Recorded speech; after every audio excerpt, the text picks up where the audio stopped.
0-6 start under Dave Shula, but since Bruce Coslett has taken over the team, they have won 4 of 5 and are a much different club. Exactly, Dan. Bruce Coslett has brought a new attitude to this team. He preaches accountability and responsibility. He has no problems in going into team meetings and telling guys when they've done something wrong and that they need to improve. Now, although he's posted a 4-1 record as the head coach, he's still the interim coach. They have not made a commitment to him. A guy that would like to see that commitment made to him is quarterback Jeff Blake. Jeff Blake, whom was drafted by Coslett and the Jets, also doesn't want to have to learn a new system. We also could see a very interesting collision of statistics, if you will. The Cincinnati Bengals lead the NFL with a +17 turnover ratio, and turnovers have killed Jacksonville all season long. Particularly today with the wet weather, turnovers will be a key. But Coughlin told us that there are 3 things that are key to this season. They are field position, which has been very poor. They're 25th in the league. Total penalties, they're the most penalized team. They've got a minus turnover ratio. They've got to improve in these areas if they're going to win. Both teams at 5-7 entertain very slim playoff hopes. And we'll be right back for the kickoff to a rainy and windy Jacksonville right after this. First, the featured back since Bruce Coslett took over. Remember, no Bengals player has had a 100-yard rushing game in 61 straight, and with the rain today, it might be even a little bit more difficult. Hollis kicks off to David Dunn for Cincinnati, and here's the reverse. Actually, the fake reverse, as Dunn kept it.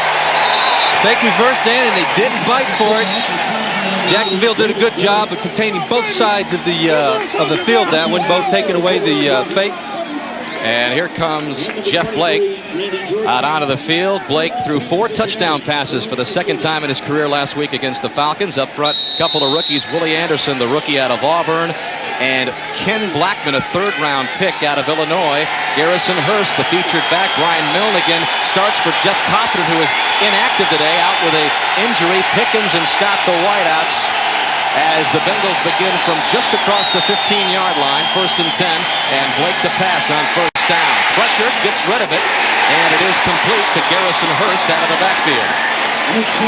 A little bit as we set Jacksonville's defense for you.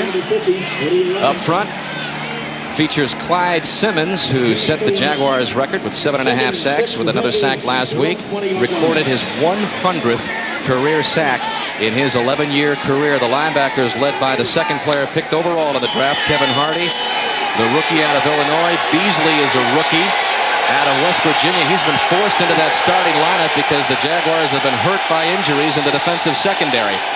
2nd down and 6. Hurst gets the carry right up the middle. And that'll bring up 3rd down as he's stopped by John Yurkovich of Jacksonville. Dan, that's a good job by John Yurkovich. He's probably the best run protector on this defense. A guy that they put in the middle. He's hard to move when he doesn't want to move, and he's good at stopping the run. Hurst got almost up to the sticks, but that'll bring up 3rd down and 1 for Jeff Blake, making his 38th straight start. Tops among AFC quarterbacks, but a crucial 3rd down and short conversion for the Bengals on their opening drive. And Blake will try to loft it up to the near side to Carl Pickens, who makes another outstanding catch. And that was what worked last week in the big win over Atlanta, as Pickens had 176 yards last week. Dan, reception yards. That one good for 26. Dan, this is a classic. When Cincinnati was doing well last year and making things happen, Blake throws the ball up and he lets Pickens run for it. Pickens has outstanding leaping ability. In addition, he has the speed, football speed, which he can go get the football. He did it on that occasion. 1st and 10 from the Jacksonville 49.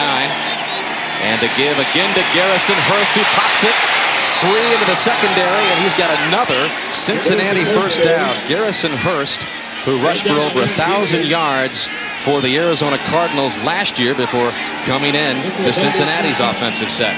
Dan, the play was designed to go to the right side of the line. The defense flowed. There was some good cutback lanes. Garrison Hurst has the ability, the quickness to take advantage of that, and he goes for a good gain. So a good opening series for the Bengals. at the Jacksonville 30 now after the big burst by Hurst. Jacksonville wants to establish a run. They haven't been doing that this year. They told us that's something they wanted to do. Quick drop near side. This time Carl Pickens cannot hang on to it, and that'll bring up 2nd down and 10. Pickens came into this week's game as the 2nd leading receiver as far as catches in the NFL, and he most likely will pass Herman Moore, who took over the lead as the Lions played on Thanksgiving. So Pickens working with just one less game than Herman Moore. Throwing a quick little hitch to Pickens like that, to them, is much like a run. They like to get the ball to Pickens and then go one-on-one with the safety. They've got Aaron Beasley on him right now. Kajana Carter and Eric Bieniemy into the offensive set, and this is Kajana Carter getting the 2nd down and 10 call, dropped by Tom McManus, and it is Kajana Carter who had no carries last week, as Coslett has made it very clear that Hurst is his man. The Bengals offensive front does a good job of staying on the Jacksonville Jaguar players long enough to get a good gain. They got a 5-yard gain. It keeps it manageable now that's only 3rd and 5. Particularly when it's wet like this, you can't get into those long 3rd down situations. You want to be in short, manageable 3rd down situations where you still have the opportunity to run the ball. Jeff Blake said that he expects to run the ball a little bit today. Pass at that time, and it's deflected at the line of scrimmage by Jacksonville. Looks like Jeff Lageman got up in the air, blocked the ball. This is something that maybe in watching the Cincinnati Bengals that they've done a little bit of scouting, because Cincinnati is known as a defensive front that'll stop on those quick 3-step drops and jump up and block it, and you saw them do that. You saw Jacksonville do that on that play. So here is Doug Pelfrey on to attempt a 42-yard field goal, and this could give him the NFL's most accurate field goal kicker label if he can get it well or not. And here come the Jacksonville Jaguars. This is Mickey Washington, who will go the distance. Big play. Talking about turnovers, that's a turnover. Block the kick. Special teams come through for him in that situation. He recovers and Mickey Washington runs it all the way in for the touchdown. You watch on the end zone replay. Clyde Simmons appeared to have blocked it, Bart, number 96. Clyde Simmons has a history of blocking it. When I was with the Giants, I can't tell you how many times I saw Clyde Simmons do that. He just has the ability to get enough penetration, gets his hands up, great timing. He was able to get in there. Clyde Simmons has been able to do it. He's done it time and time again through his career. Makes a big play. And off to the races was Mickey Washington. Clyde Simmons has blocked, before that block, 8 kicks in his career, field goals and extra points. Washington goes 63 yards on the return after the Clyde Simmons block. And the rain continues to fall here in Jacksonville as Mike Hollis comes in to attempt the extra point. And he booms it through. The Cincinnati Bengals were on the move, an impressive opening drive before it ended on the blocked field goal and the touchdown return by Mickey Washington. Mickey Washington's 63-yard return of the blocked field goal by Clyde Simmons has taken Jacksonville to an early 7-0 lead, and the Jaguars series with the Bengals has not been good. They've lost all 3. In fact, Cincinnati has come back in a couple of those ball games to seal the fate of Jacksonville, but the Jaguars get on top early and score first. While Cincinnati's had a very poor road record over the last few years, this is one place last year they won. And so they know they can win, but when they make plays like that, or rather when they allow the other team to make plays like that, it puts you behind the 8 ball. Hollis kicking off to David Dunn, who comes up and fields it close to the 10-yard line and drives up the middle close to the 25-yard line, and that is where the Bengals will begin yet another series as we take you back to the score by Jacksonville.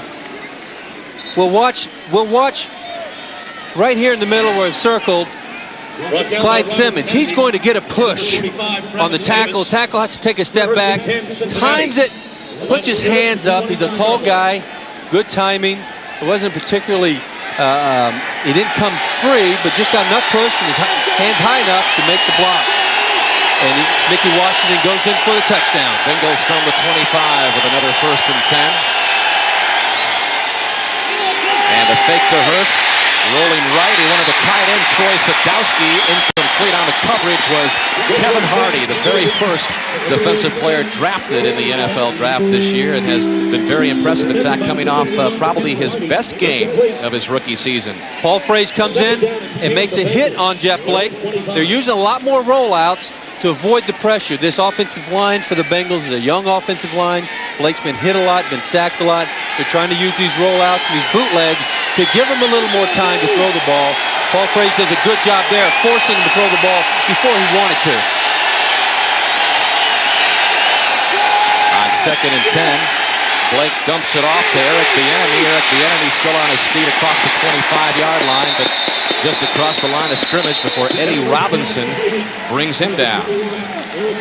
Good pursuit by the Jaguars' defensive front. Thinking that when there's pressure from the defensive front, they're going to throw the screen. Try to throw the screen. They get Brackens to come inside. It's open. John Jurkovic reads it. Eddie Robinson comes up, makes him cut inside, then he recovers and makes the play. 3rd down and 9. Cincinnati with 3 wideouts. Joining Scott and Pickens is David Dunn.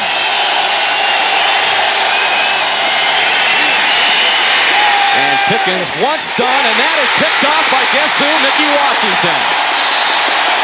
Very poor decision by Jeff Blake on in that case. He wasn't being pressured. He was sitting back there. The offensive line was giving him time. He had room. He made a poor throw. It's difficult to say, but it may have looked like the ball had no zip on it. It may have slipped out of his hand. A wet ball has a tendency of doing that. Huge game so far by Mickey Washington, and a disappointing turnover by the Bengals, who already trail at 7-0.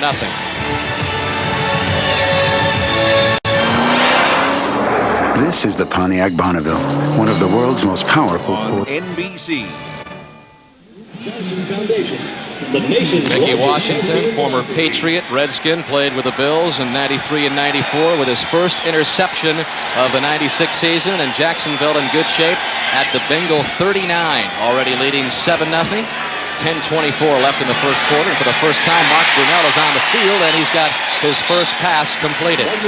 As we take a look at Jacksonville's offense, they lead the NFL in passing yards. Up front is Baselli, Coleman, Wydell, and Rich Tilsky at right guard position for the injured Brian DeMarco. Leon Searcy on the right tackle position, and Natron Means gets his first start since the middle of last season when he started for the Chargers before the injury. Keenan McCardell, Jimmy Smith, Brunell's wideouts. A good gain. 2nd down and 2 as Natron Means gets his first carry of the game, and the former Charger All-Pro running back bowling his way for a first down, brought down by Bo Orlando. And the Jacksonville Jaguars go against a very opportunistic Bengal defense. Dan Wilkinson leads AFC interior lineman with 6 sacks. He's on that front 4 of the Bengals. The linebackers, McDonald. Steve Tovar has 4 interceptions, had 2 last week. In fact, the Bengals defense has 28 interceptions. It leads the NFL. Ashley Ambrose's 8 picks leads the league. And on the other corner, Jimmy Spencer has 5. But it's been the Bengals who have made the early turnovers early in this one. And Natron Means gets another call, bouncing his way close to the 15-yard line before Bo Orlando brings him down. Natron Means, who really had played a big role in the winning overtime drive last week for Jacksonville, had not had any real key opportunities before last week. Exactly, Dan. He wants to get the ball. He wants to get it 15 to 20 times a game to get into a rhythm. He gets out there, he gets a good 7-yard gain. When your safety is making the tackle, he's the first guy to hit the running back. That's not a good sign. Natron Means in there for James Stewart, who is nursing a sprained toe. Means gets the call. This time bowls his way for an extra effort yard just inside the 15. James Stewart is active today, but he played limited after the 3rd quarter last game. Also had a shoulder stinger, but Natron Means gets his first start as a Jaguar. He, of course, was the big free agent signee for Jacksonville, and you can see what he did in '94 when he led the Chargers to the Super Bowl with that 1350-yard mark. And in '95, he was having a good season until he had a groin injury. And from there, they became very sour on him. Third and short. Means picks up the first down. It'll be first and goal for Jacksonville. Gracie Walker on the stop. This is just pure power offense right here. We haven't seen this from the Jacksonville front offensive line. They stay up. They get involved with the defensive front. Natron Means is a guy that runs low and he runs hard. They get the push. They stay on their blocks. This is what they need to do. They've been talking about doing this all season. They've wanted to get a push. They want to get the running game going to take some of the pressure off Mark Brunell in the passing game. Brunell pumps once, goes toward the end zone looking for Jimmy Smith. Incomplete. A big week last week for Jimmy Smith, who is starting for the departed Andre Rison, who has gone to Green Bay. 8 catches, 131 yards for Smith last week. Jimmy Smith slips a little bit on this play. He's going inside. They pump it to him. He slips a little bit. Otherwise, he would have been in position to make that touchdown catch. Very well thrown ball by Mark Brunell. Jimmy Spencer, the Bengal corner, slipped as well on that play. Natron Means left side, banging his way for 2 or 3 more yards. Bo Orlando brings him down, and that'll bring up third down and goal for Jacksonville, trying to take advantage of the Mickey Washington interception. And Natron with a clump of grass above the face mask. That's the way the game is supposed to be played, Dan. Get those guys, you get the field, it gets a little sloppy, a little messy. This is what the offensive linemen like. They like these soft surfaces, and when they hit the ground, you know, they feel a little splash of water underneath them. It's nice and easy on those big bodies. Well, the rain has held off a little bit. It doesn't appear to be raining at this point. On third and goal, that one dropped, intended for Willie Jackson. And that'll bring up fourth and goal, and we will see Mike Hollis come on to attempt the field goal, so Jacksonville will settle for that instead of a touchdown. They're in a shotgun formation. Brunell takes and just throws the ball out to Willie Jackson. Willie takes his eyes off the ball a little bit too early, and even if he hadn't, the safety had come up to make a play. Well, it was Mike Hollis whose 34-yard field goal won the game in overtime last week for Jacksonville. He had missed a 41-yard field goal in the third quarter of last week's game, and really even his overtime kick wasn't his best, but this one is good. No doubt about that one, as Jacksonville has taken advantage of a couple of early Bengal miscues on its way to a 10-0 lead. I'm Tiger Woods. I'm Tiger Woods. I'm Tiger Woods. 6:24 left in the first quarter. Bruce Coslett, 4-1. The Bengals are under his helm. They're up to a 10-0 deficit here in Jacksonville. Mickey Washington has been prominent in both Jacksonville scores as David Dunn takes Hollis's kick, and Dunn has some room across the 40. Hollis trying to get an angle on him, brings him down at the 42. Excellent return by David Dunn. 5th-round draft pick last year out of Fresno State. Good blocking by the front of the Cincinnati Bengals kickoff return team. They give him a hole. He runs right up the middle. Stay on the blocks. Dunn makes the outside cut.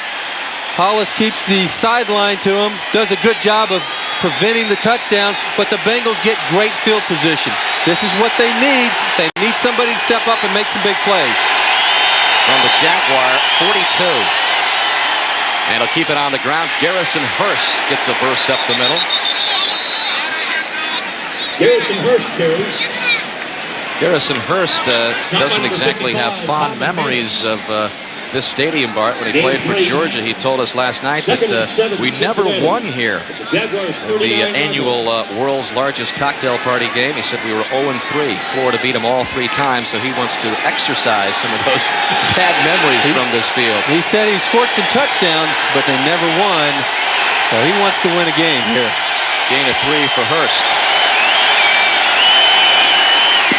And they give him a ball again, left side. Hurst close to a Bengal first down at the 33 or 34-yard line, and a good block by Rich Bram up front before Dana Hall made the defensive stop for the Jaguars. Rich Bram, the right guard, pulls around. Bengals first down. At the The left guard pulls around, gets good contact on Eddie Robinson, gets a good push, and they get right down next to a first down situation, like a short third down manageable situation. Very young offensive line up front. Bart, we mentioned that Willie Anderson at left tackle and Ken Blackman at right guard are rookies, and really this is the first year as a starter for Rich Brand. He was on IR all last year with an ankle injury. And all of their backups are young guys.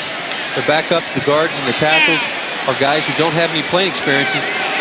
They only have 2 veterans on that offensive front. That's Derek Brills, the center, and Joe Walter, the right tackle, who've been there anchoring that part of the line for many years. This is a group that's given up a lot of sacks this year. Jeff Blake's been hit. Last year they gave up 25. This year they have 41 sacks. Well, Bruce Coslett actually pulled Jeff Blake from the Buffalo game a couple of weeks ago because he was worried about Blake getting killed out there. Buffalo was just rushing all over Blake, and it really was Blake's poorest game as a pro, but he has since bounced back with a big game last week against Atlanta. A little confusion with the Bengals. Blake wants to call a timeout, make sure that they get the right formation in there. And we'll also step aside with 4:52 left in the first. It's important for them to do something positive here, to get a couple more first downs, to at least score 3 points, if not 7 points. Well, Bruce Coslett's very first game as the head coach for Cincinnati was against Jacksonville at the end of October, and Cincinnati won the ball game 28-21 in Cincinnati, and that began the 4-1 streak for Coslett. Jeff Blake, first down and 10 after the confusion, set under the center now. When they have played, they've been close games so far. Blake complete to Eric Bieniemy out of the backfield, and Bieniemy spun around.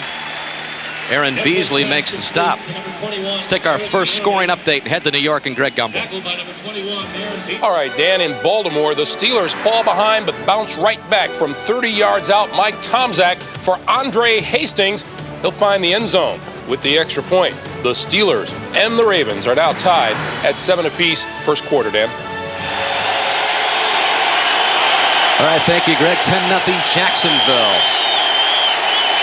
Second down and 5 for the Bengals. Blake just hands it off to Garrison Hurst. And Hurst is close to the first down, but I believe he will be short. It'll bring up 3rd and short. Tom McManus, the middle linebacker for Jacksonville, makes the stop. Jacksonville does a good job of penetration. Eddie Robinson comes in there untouched. He has his hands on Jeff Blake. Jeff Blake is able to make the handoff, and they're able to get 4 yards. They're only a yard away from getting another first down. Offensive line, they let him go. There's a little confusion, it looked like. Couldn't tell whether it was the center that needed to block him or the left guard.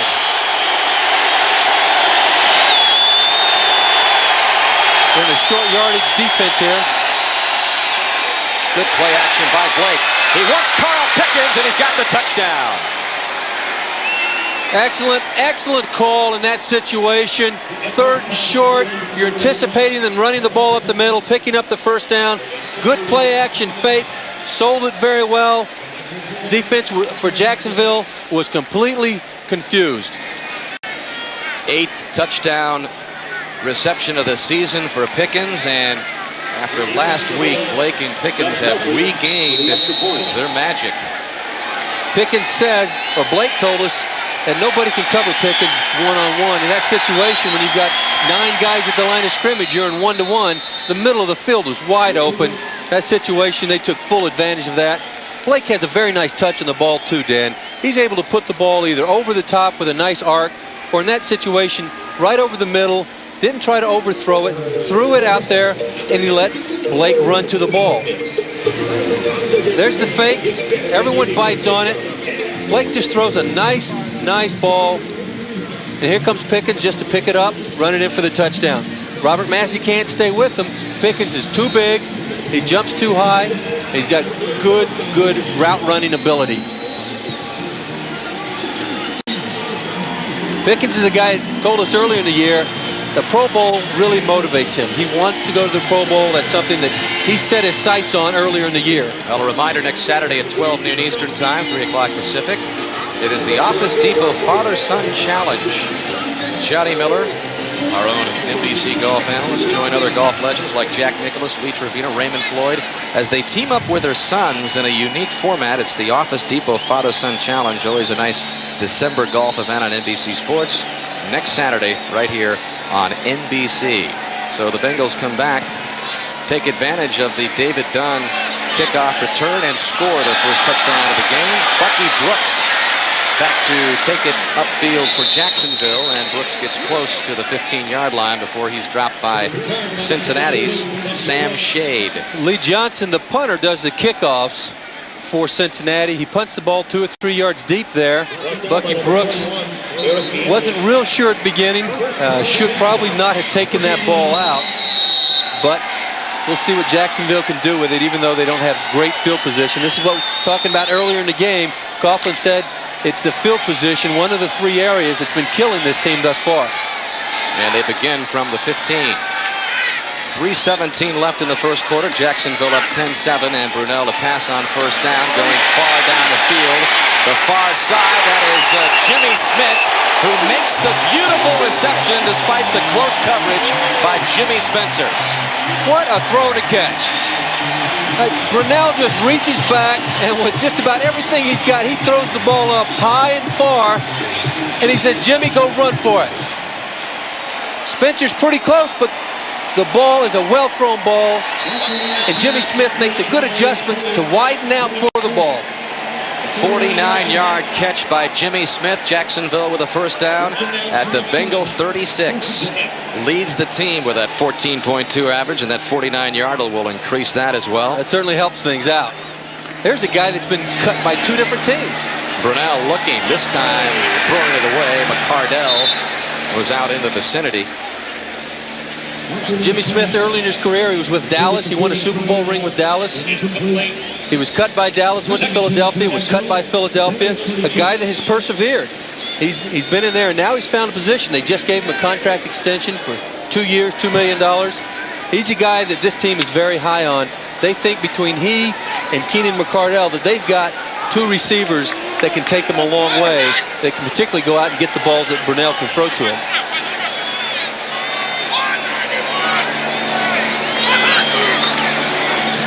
Brunell with a quick drop, and he's got Willie Jackson on the far side. Jackson is spun around short of the first down. James Francis, the linebacker, out there with Jimmy Spencer. What a year it has been through the air for Mark Brunell. On pace for better than 4,500 passing yards. That would be the 9th most in NFL history. His NFL rank, 2nd in attempts with 443. 1st in completions. But he does have the 20 interceptions, Bart, and that has not helped his cause. 3rd and short. Brunell fires incomplete. He wanted Jimmy Smith. Jimmy Smith was there. Good coverage by Jimmy Spencer on that. Jimmy was burnt just 2 plays ago on the long pass. The inside pass, he didn't give him the room. He was there to knock the ball away. So that brings up 4th down and 2. Ball at the 28. And Mike Hollis is on to attempt a 46-yard field goal. Already good from 25 yards out earlier. This is always a difficult situation, particularly for a center. Dave Waddell's doing the snapping. He's the regular starter. His hands get a little wet. He does a good job of getting the ball down to the center. And that one is right down the middle. Good snap, hold the kick there. Mike Hollis has hit 12 of his last 13 field goals. And he's given Jacksonville a 13-7 lead with 2:05 remaining in the first quarter. Jacksonville does a good job of responding. The Bengals go down after the long return. They get a touchdown on the Blake to Pickens pass. Jacksonville comes out, even though the ball is on the 15-yard line. They have the poor field position. They go down and get 3 points. They prevent the Bengals from getting that momentum that they want to get back. You talk about Brunell's passing, Dan. He has a lot of yards passing, but Coughlin has told us he wants to get the ball to the running backs a little more, but we can see here that they're not afraid to throw the ball, even though it's wet outside. It's got some rain in the area. They're not afraid to put that ball up. Jacksonville first road win of the season last week in Baltimore. It broke a 10-game more than a year, but it was the 5th victory for Jacksonville, which passes their win total last year in their first year at 4-12. Well, let's see if David Dunn can reel off another good kickoff return for Cincinnati. He helped set up their first score. Hollis's kick a little bit short as Dunn takes it up the middle, firing his way to the 30-yard line, and that is where the Bengals will begin another drive. Jeff Kopp made the stop for Jacksonville on special teams. David Dunn with another good return. Anytime you get out to the 30-yard line, that puts your offense in good field position. It allows them to execute every part of the offense they want to execute. Jeff Blake with the 1 touchdown to Pickens and also the 1 interception. The 1 interception was caused by Tony Brackens, the rookie defensive lineman for Jacksonville, who happened to come in late and just tip or graze the hand of Blake and called the errant pass.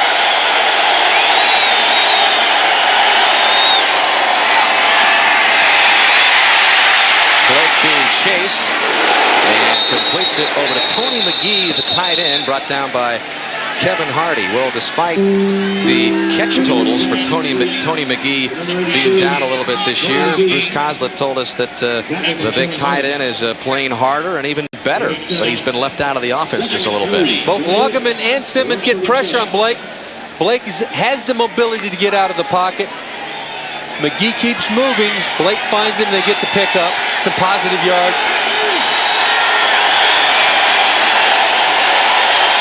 Good play-action fake thus far by the Bengals. Garrison Hurst gets the call, and Hurst gets across the 40-yard line and should pick up the first down for Cincinnati. Chris Hudson comes up and makes the stop.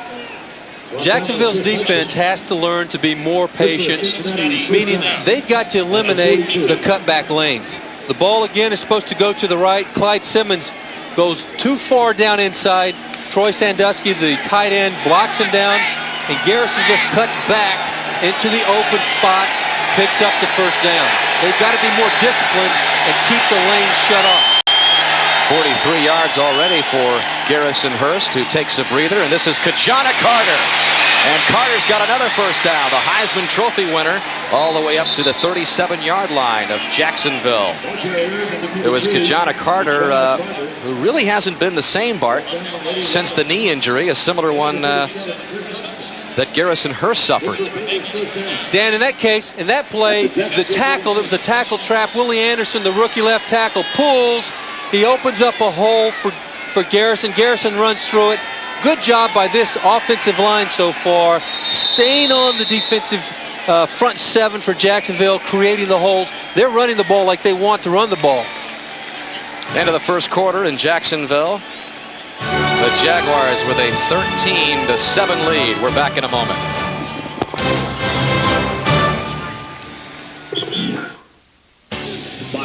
Dan Hicks, Bardos, back in overcast and rainy Jacksonville. The rain has held off after it rained steadily just before kickoff and a little bit during the game. Garrison Hurst just reels off a nice run. First time he touched the ball in a couple of weeks. He didn't even get a carry last week. He's in the game a little bit, but they never gave him the ball. You're talking about Kajana Carter, that's right. Garrison Hurst is up to 43 yards gained as flags come in and stop the play. Jeff Loggeman moves, and looks like Joe Walters responded to it. We'll see who they call here. False start. Number 63, offense. Moving prior to the snap. Joe Walter, the 12-year veteran out of Texas Tech, called for the penalty. The crafty veteran jumps off sides, but then again, he's going against Jeff Loggeman. Jeff moves a little bit. That could have been called against Jeff because the rule is if you're in the neutral zone and you cause the offensive lineman to jump because you're in the neutral zone, they should go against the defense. It was a little close there. It was hard to tell, but it looked like Jeff might have been in the neutral zone when Joe Walter moved. So Blake passes on 1st and 15, and he's got Garrison Hurst And Hurst, all the way up the sidelines, is close to picking up the first down before he's run out of bounds by Mickey Washington. Garrison Hurst comes out of the backfield. He's lined up on the left side. Nobody covers him. Tom McManus looks like he wants to get over there and doesn't get there quick enough. Tom McManus, the middle linebacker, it's difficult for him to cover Garrison Hurst. Garrison's a quicker back. He's a slasher. It's a mismatch when you're trying to cover the running back like a Garrison Hurst with a middle linebacker like Tom McManus. Tom's a good run stopper, but he's not going to cover a Garrison Hurst. Hurst trying to pick his hole after being stopped for what appeared to be a loss. We were talking about the comparisons between Hurst and Carter and their knee injuries, Bart. And Garrison Hurst told us last night, he says, you know, it really took me a long time to blossom. It took him about a year and a half or 2 years after his knee injury. And he also told us I really probably shouldn't even have been playing in the first year. Running back's having a good day. It's been 61 games since a Bengals back has gone for over 100 yards. Garrison's already got 45 today in the first half. Second down and 8. Blake feels the pressure, and it is Dunn who juggles it and then drops it. Incomplete. Eddie Robinson on the coverage. That'll bring up third down. Blake had to throw the ball, threw it right on the numbers. Dunn's bouncing it up. This is one that a lot of times you see it intercepted. You see the tip balls that are being batted up in the air. Many times you see them intercepted by the defense in those situations. As a quarterback, as an offensive lineman, you're standing back there and you're watching that receiver just tip the ball up in the air. Seems like it takes an eternity to decide whether it's going to hit the ground or be intercepted or incomplete. On third down and 8, Eric Bieniemy, a lone setback behind Blake. And Blake goes to David Dunn, and Dunn picks up the first down. It'll be first and goal for Cincinnati. Kevin Hardy brought Dunn down. Dunn does a good job of waiting for the players to clear out. Takes that inside move. It's a zone with Massey, and there's nobody in the middle to take him. Good reception by David Dunn, who, remember, had the nice kickoff return for Cincinnati to set up its first touchdown. Bengals trail at 13-7 on the move again. David Dunn, the big third down receiver for him. 14 of 17 receptions been on third down. Blake gives it to Hurst. Nothing down the middle. Heads out to the left and is strung out. And a nice tackle made there by Aaron Beasley, who is the rookie. Aaron Beasley filling in for a depleted secondary for Jacksonville. Vinnie Clark was released, and then Clark's replacement, Dave Thomas, out for the year with an injured broken leg. Garrison running the ball on a draw play. He takes to the outside. He thinks he can get the corner on Aaron. Aaron's a good athlete. Tom Coughlin, when he was at Boston College, recruited Aaron Beasley, and Aaron turned him down, went to West Virginia. It looks like Tom got him anyway, and Aaron is performing pretty well for him. Aaron, as you said, they've had injuries to that cornerback position. He's the third cornerback that's played there this year. Blake to the end zone, and that one almost picked off, intended for McGee. Mickey Washington almost had his second interception of the game. Ill-advised, that throw really by Blake, or he probably didn't even see Washington. Let's watch Mickey Washington backing up in coverage. He's on Darnay, then he keeps backing up. Good alertness. Out of the corner of the eye, he sees Willie McGee get behind him. He's able to sift back into the end zone, get into the passing lane, makes the defense pass, almost makes the interception. Third and goal from the 8. Fake pitch, inside handoff to John Carter, and Carter just gets inside the 5. That'll bring up fourth down, and the Bengals will have to settle for a field goal. Dan, going back to that play by Mickey Washington, I mean, it was a good read by Mickey, but in that situation, when you get both hands on the ball like that, you've got to be able to make the catch. If they had made the catch in the end zone, it becomes Jacksonville's ball in the 20. As it is, he doesn't make it. Jacksonville, while they don't get or Cincinnati, while they don't get the touchdown, they do get the field goal attempt in this situation. Last time Doug Pelfrey came out, Clyde Simmons blocked it, and Mickey Washington went the distance for a touchdown. This is a short attempt of 22 yards, and that one slides inside the right upright.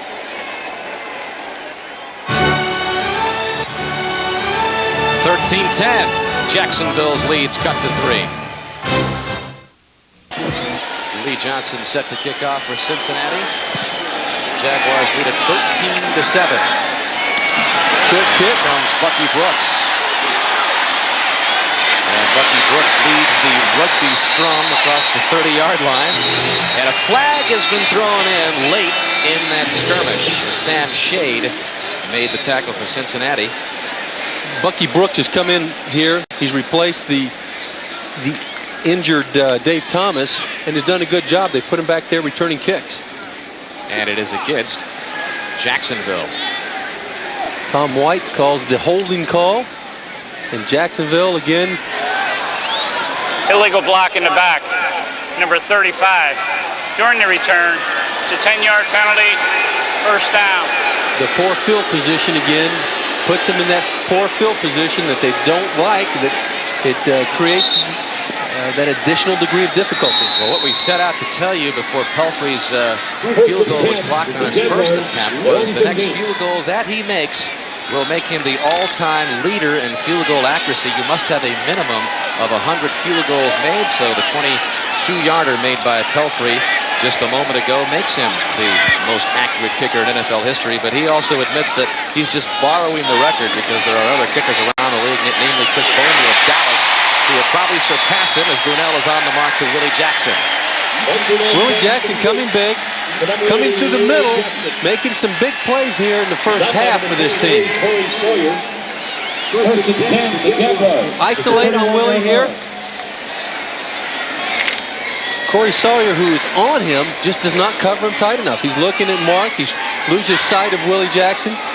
And Mark has that gun where he can throw that ball, and it's going to get there in a hurry. And there goes Natron Means, brought down by Big Daddy Dan Wilkinson, who's having another fine season. He's got 5 sacks in 3 career games against Jacksonville. Really, if you look at the Bengals' history against Jacksonville, it's been Pickens on offense who has burned them, and Big Daddy on defense who has led the way. In the first game, the defensive tackles for Cincinnati got some big push on the offensive guards for Jacksonville, caused Mark Brunell into some bad decisions, prevented him from getting the time he needed. Natron Means close to the 40 and close to another first down. Jimmy Spencer came up from the corner position to wrap up Natron Means. Let's take a look at Natron here. From the sideline, he comes through.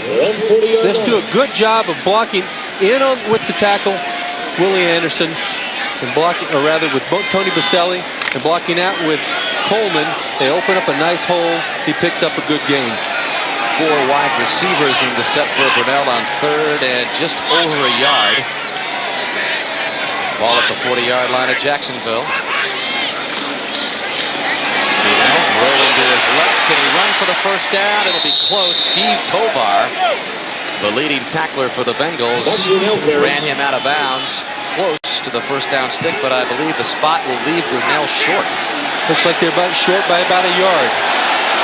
Brunell on the little rollout again, trying to avoid the pressure. Thinks he can make it. Good job by Steve Tovar. Steve is having a great year. Has 4 interceptions for this Cincinnati defense. He's doing a good job in the middle of directing the front. He's moving around. He's stuffing the run. So Brunell not able to pick up the first down. Brian Barker in the punt, and it's a high, booming punt that hits at the 3-yard line and rolls into the end zone over the head of David Dunn. So Cincinnati will begin with a 1st and 10 at its 20-yard line with 9:20 remaining. That was a 60-yard punt by Barker. Phenomenal tape that they had the footage, Dan, when they had that crash. Dateline NBC has had phenomenal video week after week. Cincinnati at the 20-yard line, trailing Jacksonville 13-10. 9:20 remaining in the second quarter.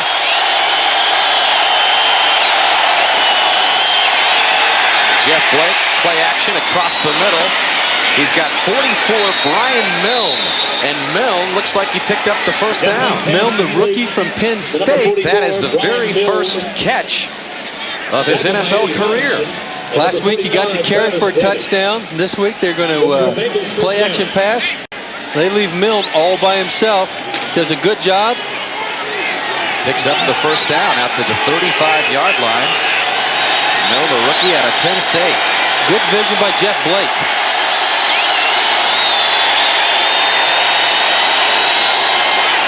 And they gave to Garrison Hurst, trying to pick his way and find a hole. Nothing doing there as Eddie Robinson led the Jacksonville surge. Garrison Hurst tore the ACL in his left knee, and actually that was Carter. It was Hurst who got hurt early on in his career after being the #1 pick for the Cardinals. Don Davies does a good job of pushing Rick Fromm back, preventing the running back from getting any kind of cutback or any kind of lane. Don Davies left Green Bay, came here as a free agent, says he absolutely loves it. Blake steps up in the pocket. Darnay Scott has it. Darnay Scott in the clear. Run out of bounds deep into Jacksonville territory at the 17-yard line, but a flag is down in the Cincinnati backfield, and that usually means holding. No, Jeff Blake's personal clapping. foul. Personal foul. Late hit on Blake. So the 48-yard reception by Scott will stand. Here's another look at the late hit by Tony Brackens. Puts his helmet right into the back of him. It's a needless play. He doesn't need to do it. Personal foul. Tom White saw it. They're going to protect the quarterbacks. In a situation like that, when there's no need to throw it, when there's no need to hit him. Personal foul. Roughing the passer. Number 90. Defense. It'll be half the distance. First down. You know, Bart, I have seen some inconsistencies in the way this penalty is called this year. And, you know, it wasn't much of the hit by Brackens, but I guess it's the intent as the penalties continue to mount for Jacksonville, which leads even the perennial leading Oakland Raiders. That's got to surprise a few people. And particularly with a Tom Coughlin team. A Tom Coughlin team who, the disciplinarian, you think that he's going to have the small things like the penalties and turnovers in his favor. Bengals first and goal from the 8. To the end zone, Carl Pickens for the touchdown. Touchdown number 2 for Pickens. And are these guys heating up or what? Blake and Pickens. Blake and Pickens. Blake will throw the ball, and he knows that Pickens is going to catch it. He throws it high in this situation. Pickens is a tall guy, a 7-foot leaper. From the ground, Pickens throws the ball. It's coming right at you. And Pickens goes up and catches it. He's got the great hands to grab it. Blake has the ability to deliver it. It's a dangerous combination when you're trying to defense it. And Aaron Beasley, the rookie quarterback, it's a very difficult matchup for him. Doug Pelfrey adds to Cincinnati's first lead of this game, and it comes with 7:27 left in the first half as Pickens comes through with another touchdown in the rain in Jacksonville. And Brooks across the 30 for Jacksonville, brought down by Leonard Wheeler. I guess this is a typical northern Florida rain. The skies really have opened up. It's raining hard. The ball is slippery. Got a little lightning up in the sky. Carl Pickens, by the way, his second touchdown of the game just a moment ago. He had 3 touchdown receptions last week. And as we've mentioned from the very beginning, has been a huge factor in the Bengals' 3 straight wins over Jacksonville as the officials try to... See his attempt in keeping the ball dry. He's not even going to put it. He's going to put it on the ground right before the center gets to it. Waddell bends over it. He covers it with that rather large body of his. Well, the Doppler radar screen looked a little ugly, Bart, as we looked at it before this game got going, and it is pouring. Brunell way downfield, incomplete. He wanted Keenan McCardell, so, you know, maybe the weather becomes a factor now, and you look at Jacksonville, which has been unable to get really a consistent running game going all season long, as they've always looked to their passing game to get going. This causes a one dimension. Brunell he pumps it, he throws it. Tim Johnson gets in there, takes him down. Not going to let him throw the ball unimpeded. That's what this front 4 of Cincinnati wants to do. They want to get a push. They want to get in his face.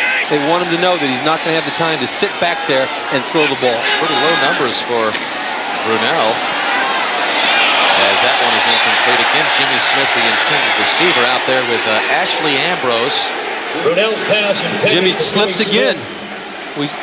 Defended by Ashley This wet turf creates problems unto itself. You're not used to practicing on the wet stuff. You slip out, your feet are out. Ashley Ambrose is right there. Ashley said that even though he's leading the league, he's still seeing balls thrown his way because Jimmy Spencer is having a good season as well. So they can't go away from him and just pick on Jimmy Spencer. Well, obvious passing down here. 3rd and 10 out of the shotgun. Brunel steps up, fires, ball is tipped. And incomplete. Steve Tovar, I believe, tipped the ball. And Bo Orlando is slow getting up. And Jacksonville just couldn't do anything with that series in the rain. Incomplete. 4th and 10 at the 31. A little slip again. Tovar nearly had his 5th interception. He had 2 interceptions last week. It looked like that was almost self-defense rather than an attempt at an interception.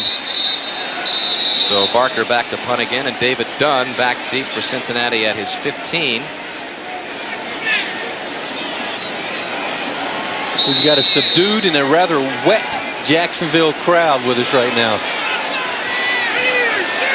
14th consecutive sellout in Jacksonville, and they usually get 73,000 here. Not close to that with the weather. David Dunn steps up on not a particularly great punt at all by Barker. And I just saw a flash of lightning across the far side of the stadium. Either that or a big bolt. Well, we're undercover here in the broadcast booth, but the thunder has begun to roar as well. Second quarter, Cincinnati has taken over the lead 17-13. Bruce Coslett, the team 4-1 since taking over for Dave Shula. And if you take a look at this graphic, not only is the record improved, but along with it, points per game. And really, most importantly, 4th quarter scoring. Coslett has had the team running after practice. He's not out there to beat them up by any means, but he just wants to get their aerobics up a little bit. And he says that's maybe one of the areas that they were weak in down the stretches of games late. Maybe the conditioning has helped turn that around. The conditioning has helped. It's the attitude that he expects guys to play. They said that it's not an expectation so much as a demand. And these guys have responded. They've got the talent to do it. Carl Pickens in the flat. And Pickens turns it into close to another 1st down for Cincinnati. Let's go to New York and another scoring update with Greg Gumbel. All right, Dan, at Indianapolis, Buffalo's Todd Collins filling in for injured Jim Kelly struggled early on, but kind of found his touch here. This is Quinn Early on the receiving end of a 95-yard touchdown, the longest touchdown pass in Bills history. Buffalo added a field goal and have grabbed the lead over the Colts, 10-7, under 4.5 to play in the first half. Dan? All right, thank you, Greg. Garrison Hurst on the carry for Cincinnati. Well, the Buffalo Bills impressive atop the AFC East, Bart, with a 9-3 record. Maybe they can get a win over the Colts today. They move to 10-3. 2nd and 5, Cincinnati. Yeah, the Bills, after suffering a lot of injuries early in the season, having some adversity, have done well. Well, speaking of coming back from adversity, the Bengals, after Mickey Washington took that blocked field goal and then the interception, have come back with 3 straight. After spotting Jacksonville to a 10-0 lead, they've come back to take a 17-13 lead. 2nd and 5 from its own 45. Cincinnati again gives to Hurst. And Hurst out of bounds, close to a 1st down. He may have it, needed to get just across the 49. But Garrison Hurst, no doubt, a featured back for Coslett since he took over 5 games ago. A lot of questions were asked. Why bring in a Garrison Hurst when you had a Kajana Carter, you had Eric Bieniemy? Gary shows why he's able to get around a good linebacker, Eddie Robinson, get to corner, and go out and pick up the 1st down. 56 yards by Hurst. Remember, the Bengals 61 straight games without a 100-yard rusher. The way Hurst is going, he may break that drought. Should, if they keep running the ball, keep giving it to him. On 1st down, Blake wanted Tony McGee, sails it over the tight end's head, and that brings up 2nd down and 10. Coslett was really impressed, Bart, with the way that Jeff Blake came back from perhaps his worst pro performance at Buffalo a couple of weeks ago. He really challenged Blake and said, you know, if you're one of the elite quarterbacks in this league, you'll come back and have a good game, and he did against the Falcons last week. Yes, the Falcons, Cincinnati Bengals rolled up 460 yards offense. Blake throwing for 356. Was only sacked 1 time. No turnovers. And the numbers show that he's been pretty sharp early, except for the lone interception. Big hole for Garrison Hurst, has another first down, but a flag is also down at the line of scrimmage, and that could come back. Dan, usually in that situation, you look at not only where the flag is thrown, but the timing of when it's thrown. And there's the holding call against the Bengals. A lot of times you can pretty much tell what the call is going to be given the location and the time of the call in that situation, right when the offensive line is in. Holding. Number 65. Offense. It's a 10-yard penalty. Second down. Well, so far, the rookies haven't had the penalties, Bart. It's been Joe Walter and then Derek Brills called for that hold. It's Derek Brills in the middle of your screen. Just on. I would say that registers as a takedown. Well, it all depends on what the, if you're Bob Golick, you're saying it's a takedown. If you're a former offensive lineman, I'm going to say that's a heck of a block. Oh, you're sticking up for the centers is what you're doing. I think that's obvious. It's been obvious all season long, Bart. No question about it. Very biased. Extremely biased. For the man snapping the football. Second and 20 for Blake. That one incomplete. Intended for David Dunn, and both Cincinnati and Jacksonville, as you might expect, having some problems with the passing game in this steady rain. There's no way of keeping the ball dry. Officials will do what they can do. Within 2 or 3 plays, the umpire, Bob Boylston, his towel's going to get wet. He's not. He's holding on to the ball, you see, puts it down, but the ball still gets soaking. 4:46 left. In the opening half, 3rd and long for Cincinnati. They've got the 17-13 lead. The delay to Bieniemy, and Bieniemy picks up some good yards, but only about 5 or 6, and that'll bring up 4th down, and Cincinnati will punt it away. Tony Brackens, the rookie out of Texas, makes the stop on Bieniemy. Jacksonville brings 3 defensive linemen and the ball to Bieniemy, but Jacksonville has too many guys back there to allow Bieniemy to run for 20 yards that he needed there. Talked about that 3rd and long situation. Lee Johnson on to punt for the first time today. And back deep is Chris Hudson, standing at his 12. Not a good punt by Lee Johnson, Bart. Your old pal from BYU, we were talking to him before the game, and he says, hey, if I shank one, don't be too hard on me. So I'll leave the commentary after that effort to you. Well, we'll let the results speak for themselves on that one. That was a shank. He's walking off the field with his head down. Said a few weeks ago after they had played San Francisco, he punted 10 times to San Francisco, had 42-yard average, did not punt well. Said that was after when Coslet came in. Coslet came in the next week as a head coach, and he specifically called Lee out and said, you did a horrible job in front of the entire team. We talked about the aspect of the accountability that Bruce expects from his players, and that was one particular instance. Lee told me, he says, he's instilled the element of fear in these guys. Derek Brown in motion to tie it in as Natron Means gets dragged down behind the line of scrimmage by Steve Tovar. A good read by Steve Tovar. As we mentioned before, having a good year, the interceptions, plus he's also playing that run very well. Leading tackler for the Bengals the last 2 years, former 3rd-round pick out of Ohio State, probably still mourning the Buckeye loss to Michigan a couple of weeks ago. The Cincinnati team has 3 or 4 former Buckeyes on it. 2nd down and 11 as Means lost a yard.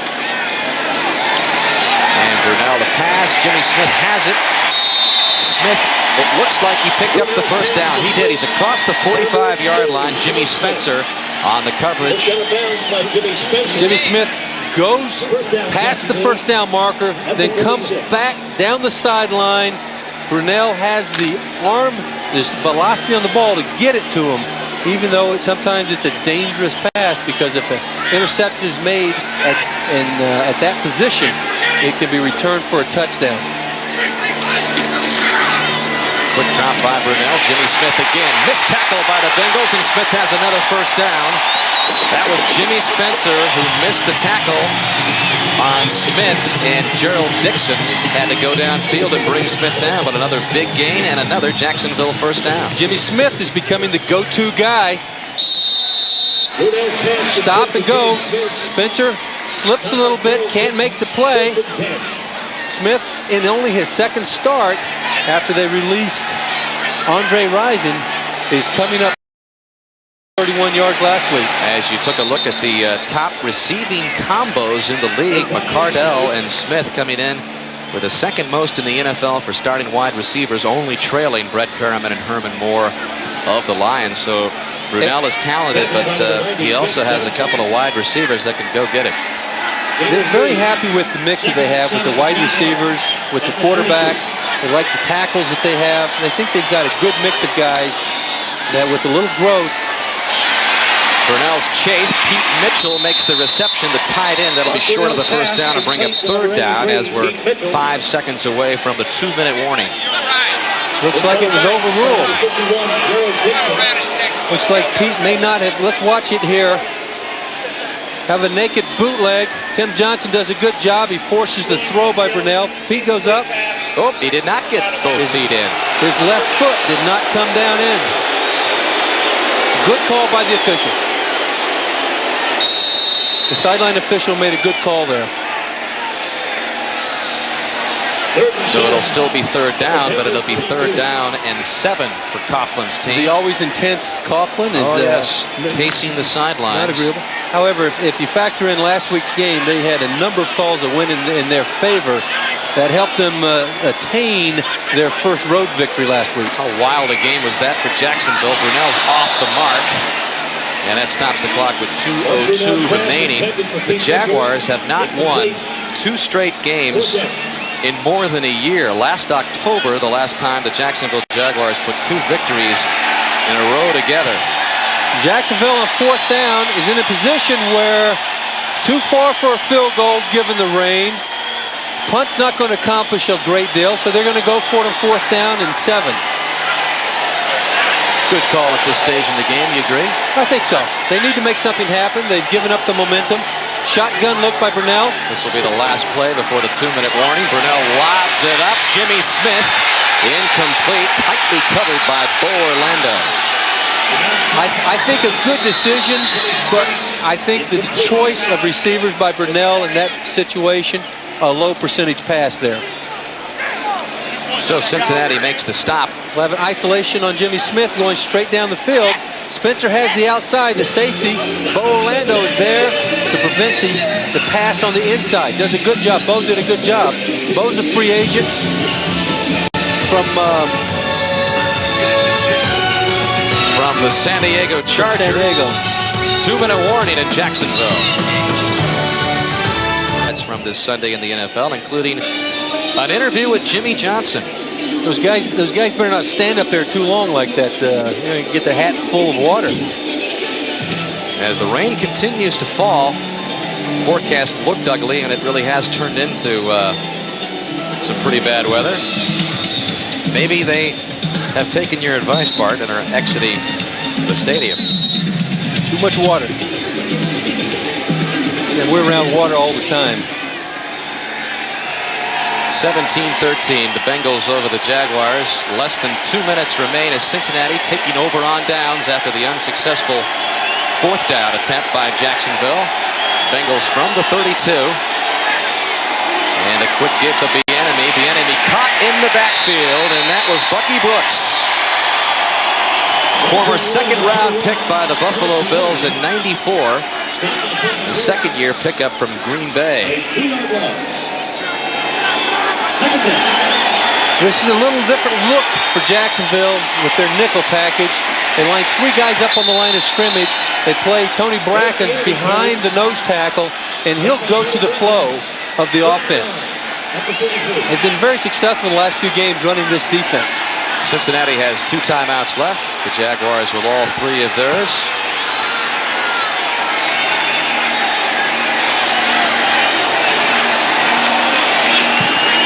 Cincinnati slowing it down a little bit.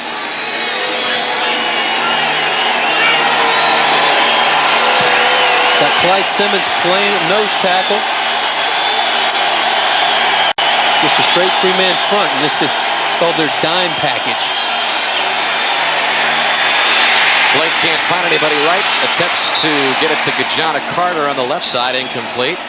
And that'll bring up 4th down, and we'll see your pal Lee Johnson come in again off of a 20-yard punt on his last effort. There he is. Rain had to have something to do with that, right? I think rain, how the ball hit the foot. There is Jeff Blake at the top of the telecast. You mentioned how much he would like to have Bruce Coslet remain as coach of Cincinnati. Another poor punt by Johnson, who was on his backside as Chris Hudson fields it at the 30-yard line. Took a big shot by Sam Shade, and a rough afternoon for Lee Johnson so far. That Lee Johnson, 37-yard effort. Not making good contact with the ball.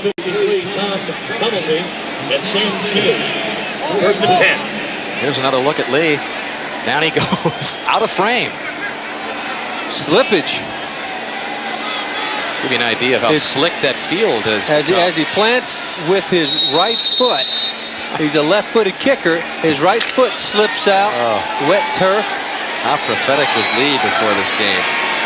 Telling us to take it easy on him if he had a couple of shanks, and indeed he has. And we are. And we are taking it easy. 38 seconds left. Brunell and the Jaguars with all 3 of the timeouts remaining. Brunell will run this one and slide close to the 1st down. They'll give it to him across the 40-yard line. That stops the clock with 27 seconds remaining. James Francis is down, limping a little bit. Looks like Brunell, when he slid right into James Francis's knee. Brunell, instead of going out of bounds, decides to turn it up the field. And Jacksonville takes its first timeout. Reminder coming up next on most of these NBC stations, it's game 2 of our NFL doubleheader.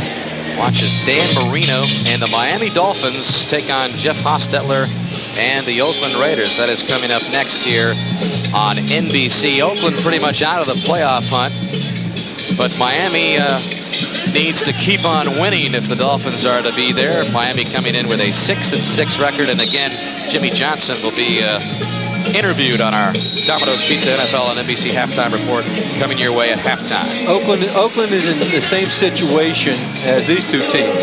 Mark Brunell not having a stellar day from a percentage completion point,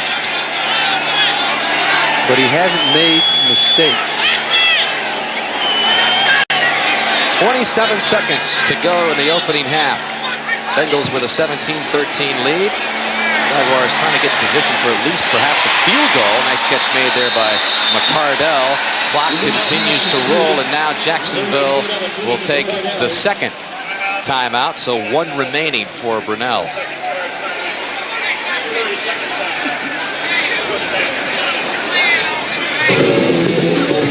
Take a look at the play from the end zone. The offensive line, they're rushing 4 guys. They're not getting the push. Good job on Big Daddy Dan Wilkinson. Keenan McCardell goes over the middle. Keenan McCardell is probably the premier receiver in the NFL today of catching the ball in the middle. Does a great job. He realizes he's going to get hit, so he says, why not catch the ball anyway? Here's a guy that was a 12th round draft choice. It took him a while to stick, but now he is the featured receiver of this Jacksonville Jaguar offense. 73 receptions coming into the game, only trailing in the AFC, Carl Pickens, who came into the ball game with 78. McCardell also trying to become the first 1,000-yard receiver in the early Jacksonville history. Jaguars with 1 timeout left. They have a 1st down. Brunell trying to get him in position. That pass complete near side Jimmy Smith at the Cincinnati 33-yard line, and they are getting into Mike Hollis's range. 13 seconds to go. Good clock management by Jacksonville. Of course, they're benefited by still having all of their timeouts left when they had the ball, so they were able to take 2 timeouts. They still have another timeout left. Where they are right now would be about a 50-yard attempt. And in this rain and a little bit of wind that's still out there, they want to get in a closer try. Brunell trying to give it to him. McCardell has it. He's got a 1st down at the 22-yard line with 8 seconds remaining. What do you do if you're the coach? You know you've got a timeout and you can kill the clock with a timeout, but do you take one shot at the end zone or do you go for the field goal at this point? Tom Compton is sending the kicker in. Here comes Hollis. Mike Hollis has been accurate this year, connecting on 16 and 20 field goal attempts coming into the game. 46-yarder in this game, also a 25-yard attempt. This one will be a 40-yard attempt. And it appeared that Jacksonville took its last time out of this half. They did. If Hollis does have a weakness, it is his attempts from 40 to 49 yards. He's only 2 of 5 from that distance. Interesting, from 50 yards and beyond, he's 2 of 2. They had the opportunity, or rather they have the ability to take the timeout, not hurry the kick. Again, I said, good clock management by this team. These are the traits that you expect from a Tom Coughlin-type team. What a wild Twilight Zone type of season it's been for Coughlin. I think the word he used for us was bizarre. Said it was the wildest game in his career. He coached last week, and Mark Brunell may have put it best when he says, we've won and lost every conceivable way this year. We were in St. Louis, where they had over 500 yards offense and lost the game to St. Louis, had almost 3 times the offense. That was solid by Hollis. And good. Against a slight breeze, Hollis drills it through from 40 yards away. And the Jaguars pull within 17-16 with just 5 seconds remaining. Good team effort by Jacksonville. Cincinnati has the ball. The defense for Jacksonville holds Cincinnati. Jacksonville is able to get the ball back on the poor punt by Lee Johnson, go down and get the field goal. We mentioned how bizarre this season has been. Last week, pretty much a microcosm of that. Last week in Baltimore, Jacksonville with a dramatic comeback.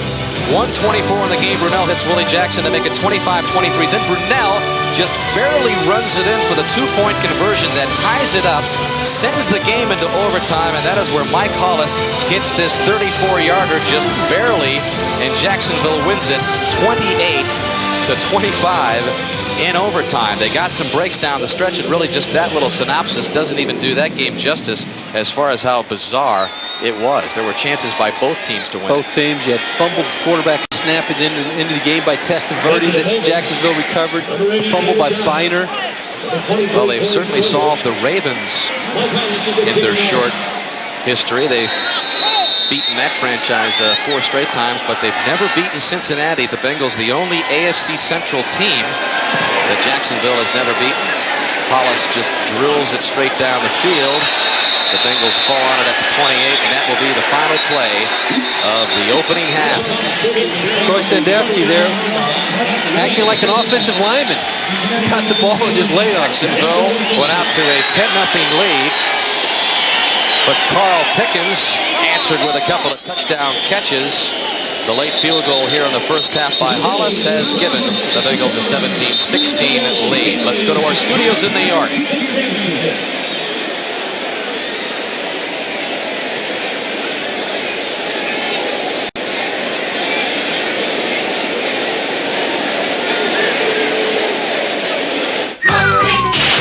Tuesday on Mad About You. Hey, Jamie quits coffee. Well, we thought it was the end of the first half, but the officials have put 3 more seconds on the clock, and now they will run it down. So we're so happy that we got back to Jacksonville to give you that pivotal play when ends the first half. When 87, Troy Sadowski went down, he decided that the clock should not run.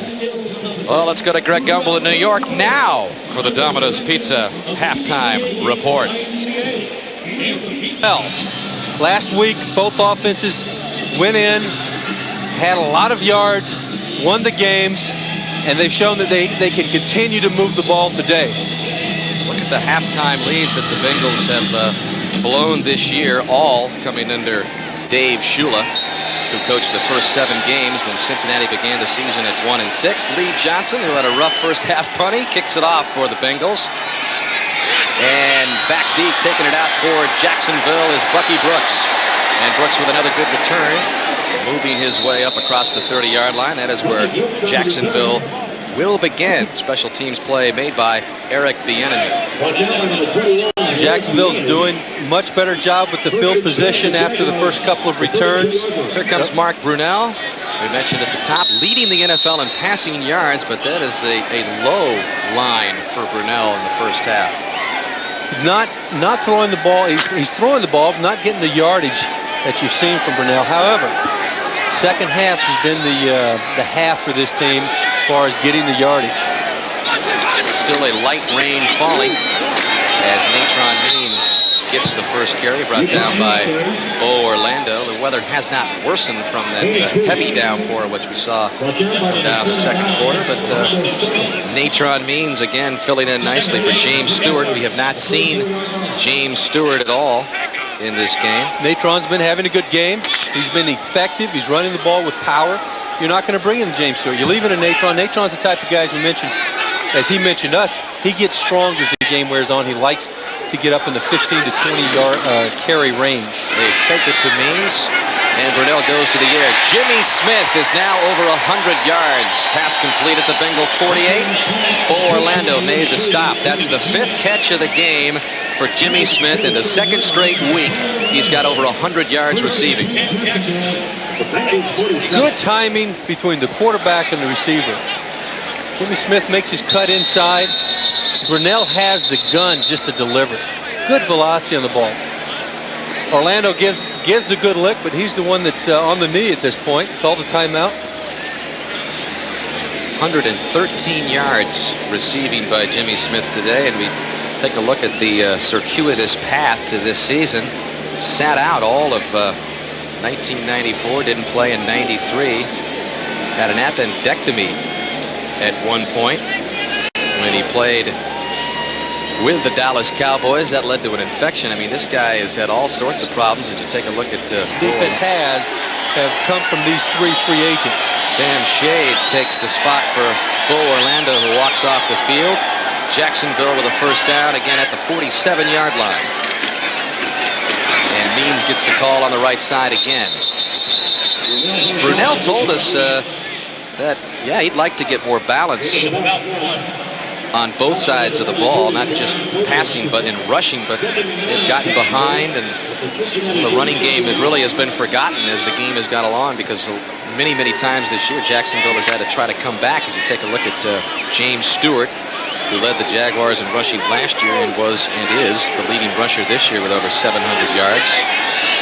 Bengals doing a good job the previous play, shutting down the run. We've got a twist and a blitz coming. Brunell hanging in there. Tovar's chasing him. Brunell gets rid of it. Nicely done to Pete Mitchell, and Mitchell has the first down. Mitchell gets both feet in bounds in that. He doesn't jump up for the ball. Keeps his feet planted. Brunell, with the good vision, delivers the ball. Gain of 13 for Pete Mitchell. But the play was made by Brunell, wasn't it? Good block by Natron Means on Tovar. Brunell with a little scramble. He has that ability to move around. A lot of people compare him to Steve Young with the left-handed throwing, as well as his ability to scramble. Bo Orlando has come back into the game for Cincinnati. Jacksonville on the move, and it's opening drive of the first half. Derek Brown, the other tight end, hauls it in. So back-to-back tight end receptions for Jacksonville. The stop made by Jimmy Spencer. Derek Brown is a starting tight end. He's caught passes in all but 3 of the games. However, in no game has he caught more than 1 pass, so he catches his pass today. At the 23. He's a check down, playing the check down. Brunell simply throws it to him. As you take a look at some of the other scores around the NFL. 17-16, Cincinnati with a halftime lead, but an impressive opening drive of this second half by the Jaguars as Big Daddy finally brings down Natron Means. Natron keeping those legs moving, driving. All the way, huh? Saying, this is what I like. I like the feeling. Give me the ball. Let me drive. Let me pick up some positive yards. Natron gets the ball, runs through the arm tackles, and keeps those legs moving. He's a guy that you've got to wrap up, and you're going to have to take head on. A lot of talk, Bart, about why San Diego dealt Natron Means. It's a story that's been told, but just to kind of clarify it, we asked Natron yesterday about it. He said, you know, I really think when I held out for 11 days of camp last year, even before the season began in San Diego, that really kind of marked the beginning of the end. And then, of course, he was injured with a groin injury halfway through last season as they measure for the first down, and it is short. But a lot of people liken it to the Jerome Bettis situation. Not a good scene for him in St. Louis. Not a good scene for Means in San Diego. So he gets a new lease on his career here in Jacksonville. And it's a little different. I mean, it's a lot like Jerome, but Jerome had a year there a year or two where he wasn't productive. But Means was productive up into the injury. And they decided with the emergence of other running backs, he was less than a yard, and they're going to stop Means, it appears. Good penetration Bengals by Cincinnati. Line rising to the occasion. Ramondo Stallings, number 79, appeared to lead that stop on Means, and they actually lost a few. Like Tovar is on the ground. And he is down at the 17-yard line.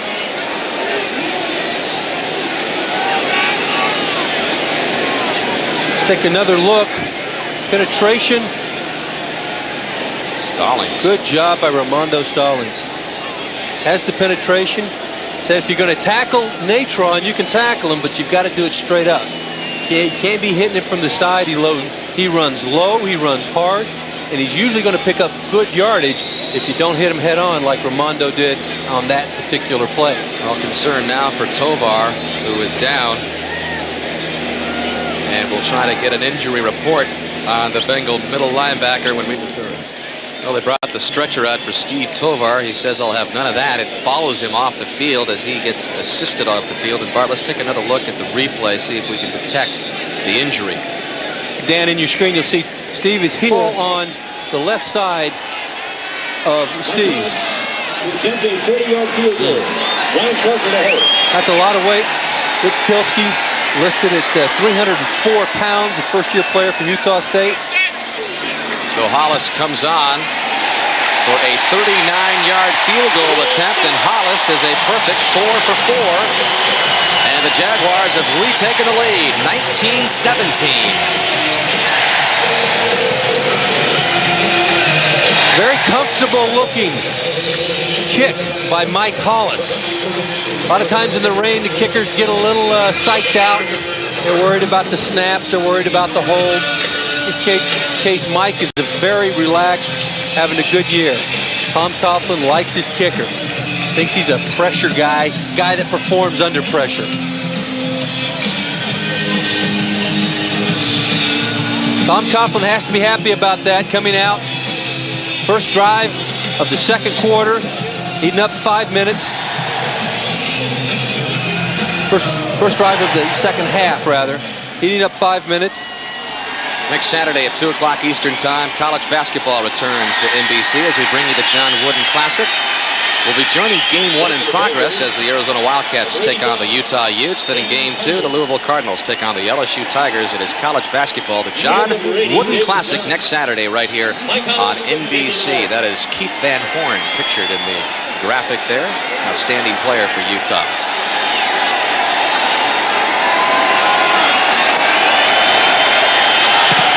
Hollis kicking it back deep is David Dunn, who had a good return earlier. This time Jacksonville brings him down at the 24-yard line. And as we mentioned at the halftime break, this game shaping up into another classic Bengal-Jaguar right down to the wire game. Going back and forth. Each team making some plays, doing some things. And the numbers for Jeff Blake. 2 touchdown passes to Carl Pickens in the first half. And now Cincinnati begins at its own 24-yard line. Garrison Hurst, 55 yards rushing the opening half, is the lone setback behind Blake. They fake to Hurst. Blake rolls right and has his tight end Tony McGee, and McGee picks up a first down for Cincinnati. Gang tackle led by Aaron Beasley. Naked bootleg by Cincinnati. McGee's playing the tight end on the right side. Comes into your screen. Blake gives it to him. Nobody's there to cover him. They flooded the right side with both wide receivers, Pickens and Scott. In the frenzy of trying to cover them, nobody covered McGee. Here's Carl Pickens. And Pickens across the 47. Cincinnati loves this play. Blake throws complete. That's the second time we've seen it this game. They'll run it 4, 5, 6 times a game. Blake picks it up. Throws the quick pass to Pickens, particularly with Pickens' speed and his ability to go deep and the long ball that they create. Receivers will play off of him and give him the chance of catching the ball. He's such a good runner after the catch that he picks up. In this case, it didn't look like much, but it's 5 yards. Injury report on Steve Tovar as Blake hands off to Hurst. Tovar, a sprained left knee. His return to this game is doubtful. So it appears that the Bengals will play the remainder of this game without their leading tackler and middle linebacker Steve Tovar, who has had his share of injuries in his early 4-year career. Garrison Hurst goes off the left side to the top of your screen. He bends it outside. Aaron Beasley is there, but he doesn't attack him. He doesn't attack Garrison, and Garrison makes too big of a gain. Got to be more aggressive there. 61 yards. Remember, it's a 61-game drought. Hurst seems to be in position to have a shot at it. Blake takes a shot at a first down, incomplete. He wanted Darnay Scott. Good protection by the offensive group. Coslet said that one of the reasons you mentioned earlier about McGee and his receptions, we saw he just had one, but one of the reasons that he hasn't had as much production in receptions is that they had to keep him in pass protection more than they would like because of the problems with the young offensive line and their inability to pick up a lot of the twists and the stunts that other defenses are throwing at them. And a little draw to Garrison Hurst. Jacksonville not fooled by that one at all. Jeff Lageman, the former Jet, in there to make the stop along the front line. Lageman, a former #1 pick, played for Bruce Coslet, and Coslet was the head coach in New York from 90 to 93. Jacksonville had a blitz on that play and ran right in to the play. Sometimes you call it the right play, and sometimes you don't. In that case, Jacksonville had the right blitz on for the offensive play call. With the loss, brings up 3rd and long. Blake steps up in the pocket. Now he's going to try to run for the first down, and he's going to dive and get it inside the 35. Great effort by Jeff Blake. He'll run when he has to, and that was a key spot to pick up the first down, keeps the drive alive for Cincinnati.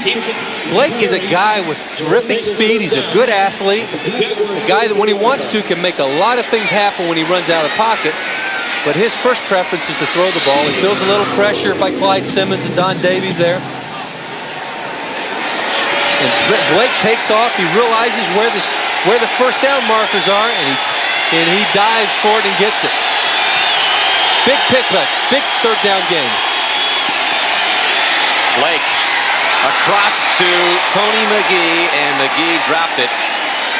That was a catchable ball by the tight end. Tom McManus in coverage, gets his hand up. It's hard to tell whether he hit the ball or not. It didn't look like it did. We'll get a shot there. Another that play action pass. Well, hit him in the numbers, Bart. Dangerous spot.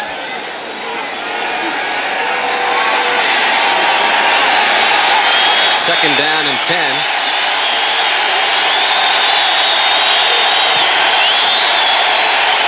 The movement by Richard Brown.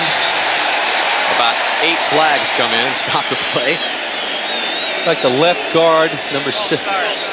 Number 74, offense, moving prior to the snap, 5-yard penalty, 2nd down. A little anxious, top of your screen. Up top, you watch his head move right on the side of center. As well as Tony McGee is moving a little bit, but they get left guard, Richard Bryan. 2nd down and 15 now. Ball at the Jacksonville 39.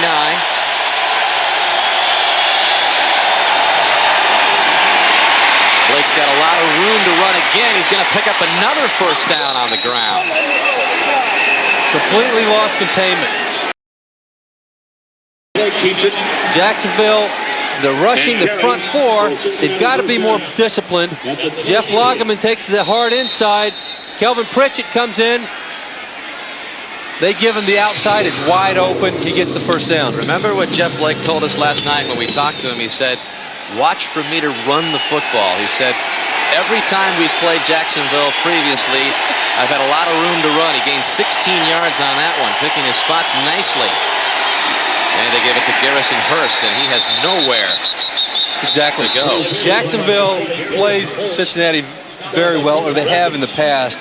They play what's called a two-deep zone with both safeties playing deep and usually preventing the big play by Darnay Scott and Carl Pickens.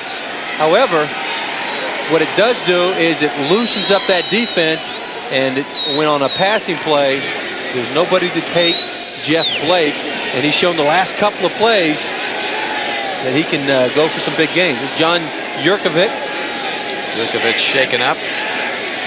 The talented run stopper on Jacksonville's defensive front. We'll take a quick break. Watching this game back in John Yurkovich's cigar shop just across the water park. Yurkovich, under his own power, walks off the field. Yurkovich, a very colorful personality on this Jacksonville team, takes a break. Yurkovich is one of the throwbacks type of guy. Got a bad-looking body, but he can play the game. 2nd down and 10 for Cincinnati. And the timing there to Garrison Hurst and Jeff Blake a little bit off as Hurst turned around a little later than Blake expected. And that'll bring up 3rd and 10. Blake lobs the ball. Hurst lined up on the left side. He lobs the ball, just doesn't put enough on it. The timing is not there. Blake doesn't think Hurst is going to be as far out in the flat as he is. Kajana Carter and Eric Bieniemy, the two running backs behind Blake on 3rd and 10.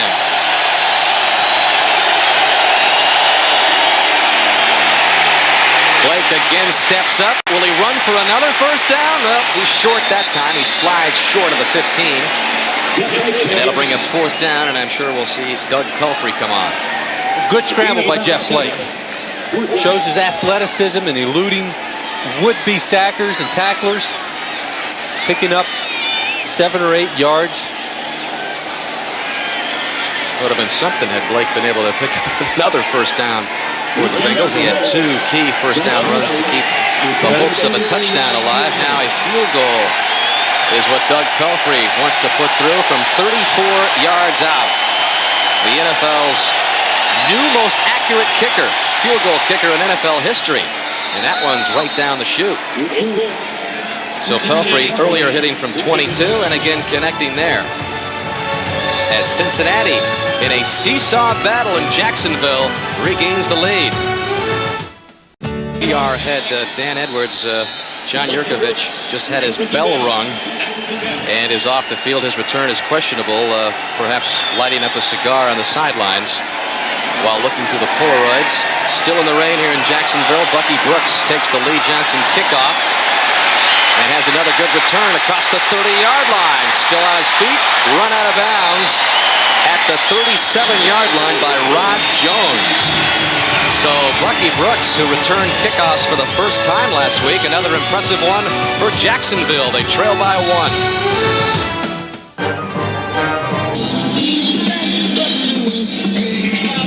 Jacksonville trailing 20-19. The Jaguars offense has yet to produce a touchdown today. The last 4 scores in a row have been produced by the field goal kicker Mike Hollis, who is 4 for 4.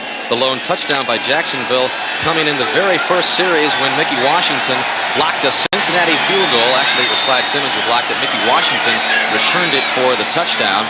So Jacksonville trying to get into the end zone for the first time.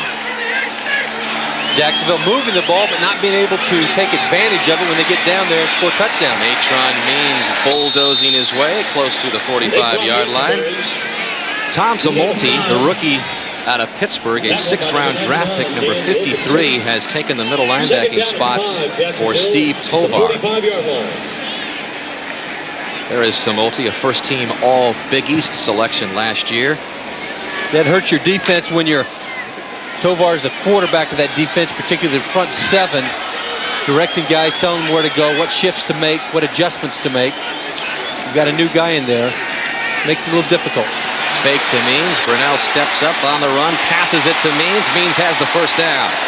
Across midfield into Bengal territory, Bo Orlando brought him down. Good protection by the offensive line of Jacksonville. Brunell drops back. Kind of a half-hearted play-action fake. Brunell feels a little heat from Tim Johnson, simply dumps it off to Natron Means. It's a good awareness. It's a sign of a quarterback that's comfortable in his system, because even though he's on the scramble, he knows where his check down guy is. He knows where he's got an easy 4 or 5 yards. Means goes across the left side. That's his 15th carry of the game. He's got 46 yards. Ramondo Stallings. Gain of 2. On the tackle. 2nd and 8. The Jaguars. Ramondo Stallings will come in, and he will spell Artie Smith, who is the regular starter. Cincinnati just brought in their nickel front. They'll play with 2 linebackers and 4 defensive linemen. 2nd down and 8. Still the rain coming down, and a quick give to Natron Means. Nowhere to go. That'll bring up 3rd down and long as Means lost a yard. Big John Copeland, whose number we haven't called a lot today, leads the charge on Means. Cincinnati had a stunt, a twist between the 2 defensive tackles. John Copeland was going to come first. He comes inside and just runs right in to the draw play that they had designed. Again, the Bengal defense, first in the league with 37 takeaways. They came into this game with 28 interceptions. They don't have one today so far on Mark Brunell. 3rd and 10. Got a safety blitz. Good job protecting, picking him up. Brunell buys himself some time, gets hit hard. McCardell is wide open. Did he stay in? Not quite. Officials are looking at each other. They're making eye contact. It looked like he stayed in bounds. We'll see. Now the signal, touchdown to McCardell. What a throw by Brunell, who was pressured, got rid of it, and McCardell has the touchdown. 48 yards. Brunell saw it, and he wanted to go to him earlier. He couldn't. He had to pull the ball down. He readjusted himself, and then he was able to throw it right before he got clobbered. Replay, we see Keenan. Simply, it was going to be a quick out to Keenan McCardell. Keenan says, does a smart thing. Smart. You see how he goes down the field. His quarterback gets it. He tiptoes down the line. He's able to stay in bounds, gets a touchdown. Watch Brunell takes a big shot. Big Daddy had a chance at him. Takes a shot from Copeland. And the Jaguars will go for 2 as the score is now 25-20.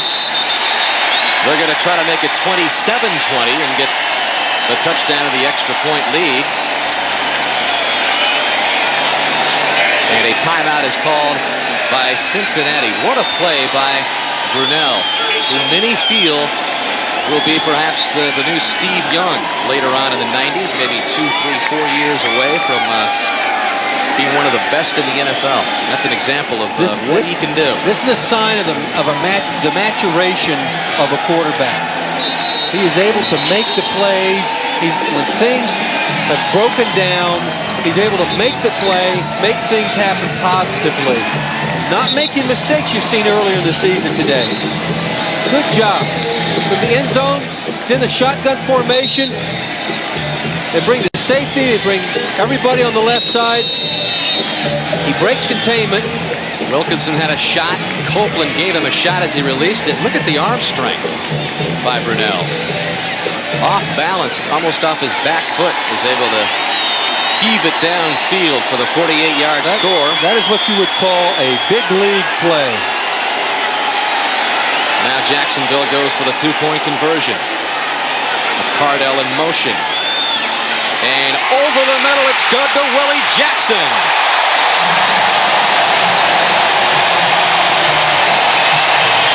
27-20. the Jaguars.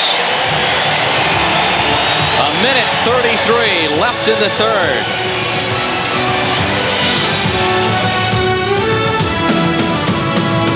Drive for Jacksonville, 5 plays, 60 yards. Took just over 3 minutes. Jacksonville with a 7-point lead now as the offense gets its first touchdown of the game. The big key play was the 48-yard pass play to McCardell for the score, as James Hunden carries it out for Jacksonville, and the crowd finally waking up. Jeff Kopp makes the stop. That was a great play by Mark Brunell to get the ball to Keenan, and then a terrific job, athletic ability of Keenan McCardell staying in bounds, tiptoeing on the sidelines, and just barely keeping those feet in for the touchdown. Well, the voodoo has been all on Jacksonville. John have been able to get by Cincinnati. To take a look at Yurkovich back in the lineup on the defensive front for Jacksonville. Cincinnati from its own 28. And they give it to Garrison Hurst. Turns the corner and turns it up. Diving for what appears to be a first down. Good effort by Hurst as Dano Hall finally brought him down. And a good block by Brian Milne as he springs first here, Bart. Left side, watch number 82. Does a good job of blocking. Tony McGee, and they open up the outside. There doesn't seem to be any force by the defense. Nobody came up from the defensive backfield to force Garrison back inside. Hurst 30 yards away from the elusive 100-yard rushing mark for the Bengals. They'll get another chance here to move closer.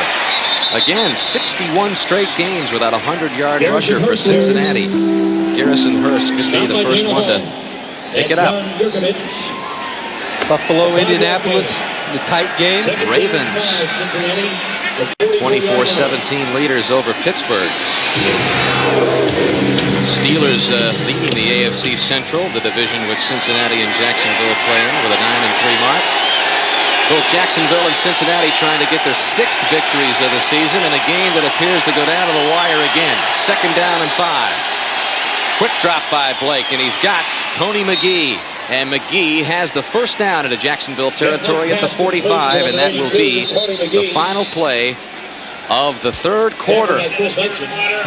Jacksonville's offense has finally gotten it going. They lead 27-20. We're back after these messages from your local quarters here in Jacksonville. The Jaguars up 27-20. Cincinnati on the move. Kajana Carter darting right, heading upfield, close to the 40-yard line. Bruce Coslett hoping history repeats itself here, Bart. The Bengals are 3-0 versus Jacksonville.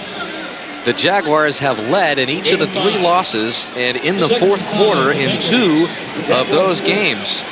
As you take a look at what Bruce Coslett hopes happens again here, another late Bengal rally. The Bengals are doing a good job on first downs, making some positive yards, pick up 5 in that situation. Jacksonville's defense has to defend the entire field. Blake tosses it just across the middle to Eric Bieniemy. And maybe a yard was gained before John Yurkovich brought Bieniemy down. Blake was looking to Pickens. Didn't feel comfortable throwing it over the top, and so he just dumped it off over the middle. Blake 16-28 over the 200-yard mark. The 2 touchdown passes to Carl Pickens. Watch Pickens here running. He wants the ball. He says, "This wide open throw it to me. Pickens. Throw it to me over the top." Jeff Blake, one of the best long ball throwers in the league. Maybe he'll go to him here. He's gone to him before on key 3rd downs. Nope, he goes to Dunn. Dunn picks up the first down. The Bengal drive alive at the Jacksonville 26. Robert Massey brings Dunn down. A lot of guys in this offense are making contributions today. From the end zone, Blake drops back. You see the velocity of the ball that he has. The defense cannot react to it. But Dunn's making some contributions. You've got Tony McGee, who hasn't had the numbers this year, but making some good catches and some key 3rd down receptions by these guys today.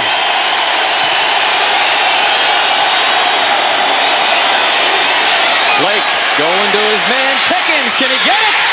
If he gets that, it's unbelievable. No, it's taken away by Aaron Beasley. And Beasley picked it off for the touchback. It appeared that Pickens was going to make one of his patented acrobatic off the ground receptions, but the rookie Beasley took it away from Pickens. Aaron Beasley is the only defensive back that can match up, or at least come close to matching up with Carl Pickens. He's got burned a couple of times early today, but in typical formation, Beasley comes up with a big play, interception.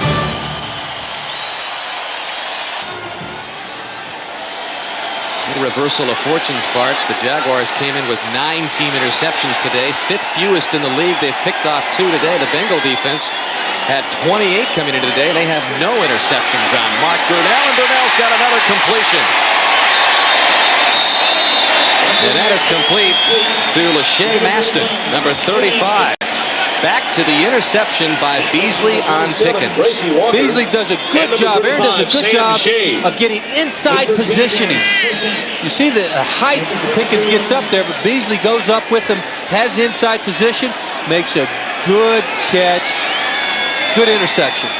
Pickens 9 times out of 10 will come up with that football, but the rookie Beasley there to pick it off and stop the Cincinnati drive. Like Brunell might be checking off the line of scrimmage. Just over 12 minutes remaining. Jaguars with a 7-point lead. And first down, Brunell's pass incomplete as a flag rolled in. They're going to call Dave Waddell for holding. Threw it right at him.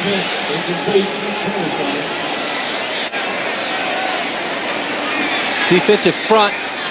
Cincinnati did a good job of getting pressure. Get a little push up the middle. Tim Johnson applying that pressure on Brunell. Tim Johnson, the veteran. Holding, number 79. Offense, it's a 10-yard penalty, first down. It is on the Naval Destroyer. Waddell's favorite fan in the stand says, well, he'd be right. We see some of his family came to the game today. But you know, as you compare the girths, Bart, that man right there has nothing on Dave Waddell. There is the real gut in this stadium. He's the shell of the original. That backs up Jacksonville now 1st and 20. Ball at their own 23. Brunell is in trouble, just gets rid of it. And another flag has come in, perhaps a late hit. Or an intentional grounding. Or an intentional grounding, that's right. They brought the blitz, picked it up initially. Called an intentional grounding. Brunell was not outside. Has to be outside the pocket. Yep, has to be outside and clearly right behind the center. He moves around, avoids the initial. Good pressure there by Copeland. Copeland and Tom Tumulty in there. Had the blitz coming. Intentional grounding, number 8. It's a 10-yard penalty. Loss of down, second down. So after the interception by Beasley, Jacksonville really wanted to put a long drive down the field, eat some time off. Now all they're doing is backing up, and the penalties have backed up Coughlin and Jacksonville all year long. Second down and 30 yards Brunell to go. Came into the game, Bart, 40 sacks. Now 42. The most sacked quarterback in the NFL. Almost gets sacked there. Pete Mitchell, the tight end over the middle, barrels his way close to the 25. That'll bring up 3rd and long. Andre Collins chases down Mitchell. Clock rolling, 11:47. Jacksonville running what is called a middle screen to the tight end. Screen requires a lot of timing. The offensive line has to block the defensive lineman just long enough to make them think it's a pass. Then they've got to let him beat him. And the quarterback's got to time his throw so that the linemen are in position to make the blocks. 3rd and 18. Brunell tosses it across to Pete Mitchell. Can he get to the first down marker? Just short. Gracie Walker with a first down saving tackle on Pete Mitchell. Pete Mitchell making a gallant effort to pick up the first down, but they're a little short. Crowd wants him to go for it. They're booing the appearance of Barker, the punter, on the field, but this was a nice play by Gracie Walker to stop Mitchell. Good movement by Mark Brunell in the pocket, moving around, keeping his shoulders square, keeping his options open that he can throw to the left and throw to the right. He throws back to the right to Pete Mitchell. Almost picks up the first down. 4th and less than a yard. Barker comes in to punt. David Dunn takes it from the 14, finds a little seam across the 20, gets it back up to the 24-yard line. That is a 10-yard return by Dunn, brought down by Lachey Maston. Cincinnati takes over with 10:22 left, trailing by 7. Only from Domino's, new garlic crunch crust pizza. Now to enjoy a hot and delicious Domino's pizza during the game. For hot and wow, call Domino's now.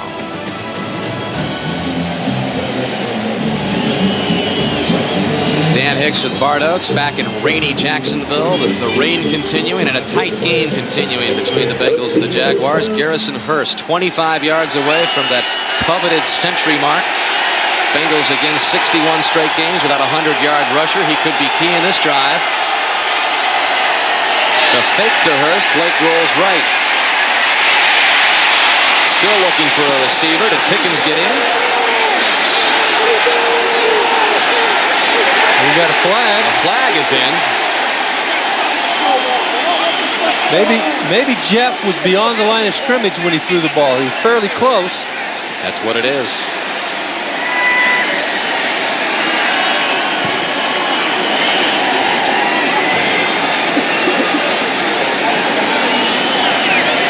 Jeff Blake rolls out a design play.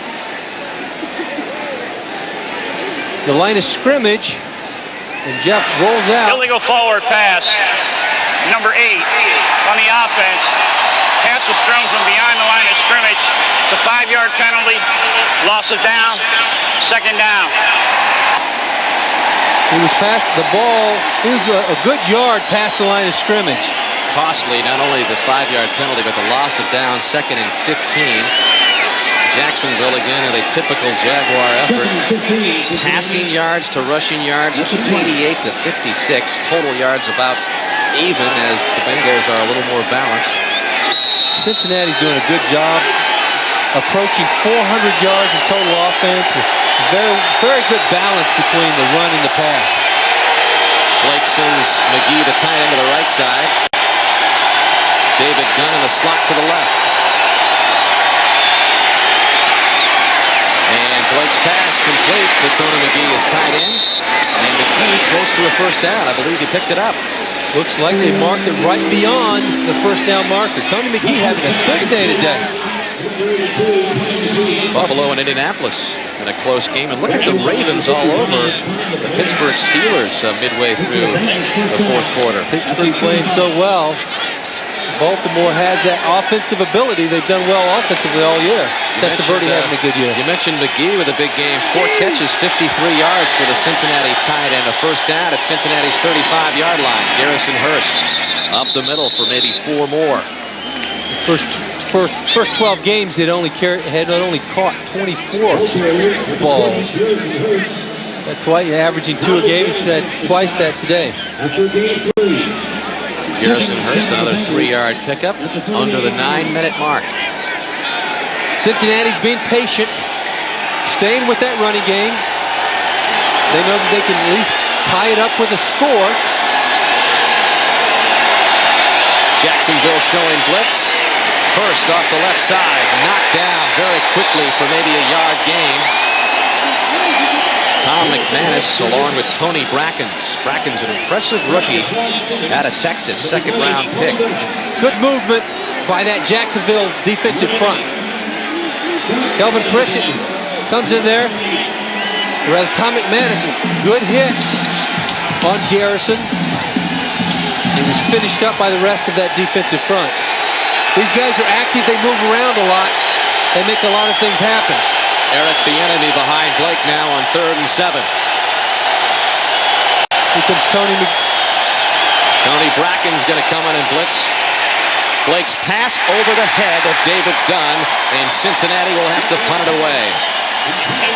Well, we mentioned the Ravens all over the Steelers. Let's get an update on that game and head to New York and Greg Gumbel. Dan, it's on the strength of the strong right arm of Vinny Testaverde. His 3rd touchdown pass of the day, 27th of the season, a 3-yarder to Eric Green, who scores his 1st for the Ravens, and it comes against his former mates in Pittsburgh. 31-17, 7.5 to play in the 4th, Dan. Thank you, Greg. Cincinnati punting it away. Chris Hudson back at the 15, dodges one Bengal, and brings it out of bounds at the 24-yard line. Interesting score in that Pittsburgh-Baltimore game. Ravens, whom Jacksonville beat last week, all over Pittsburgh. Nothing has made much sense in the NFL this season. We're back in a moment.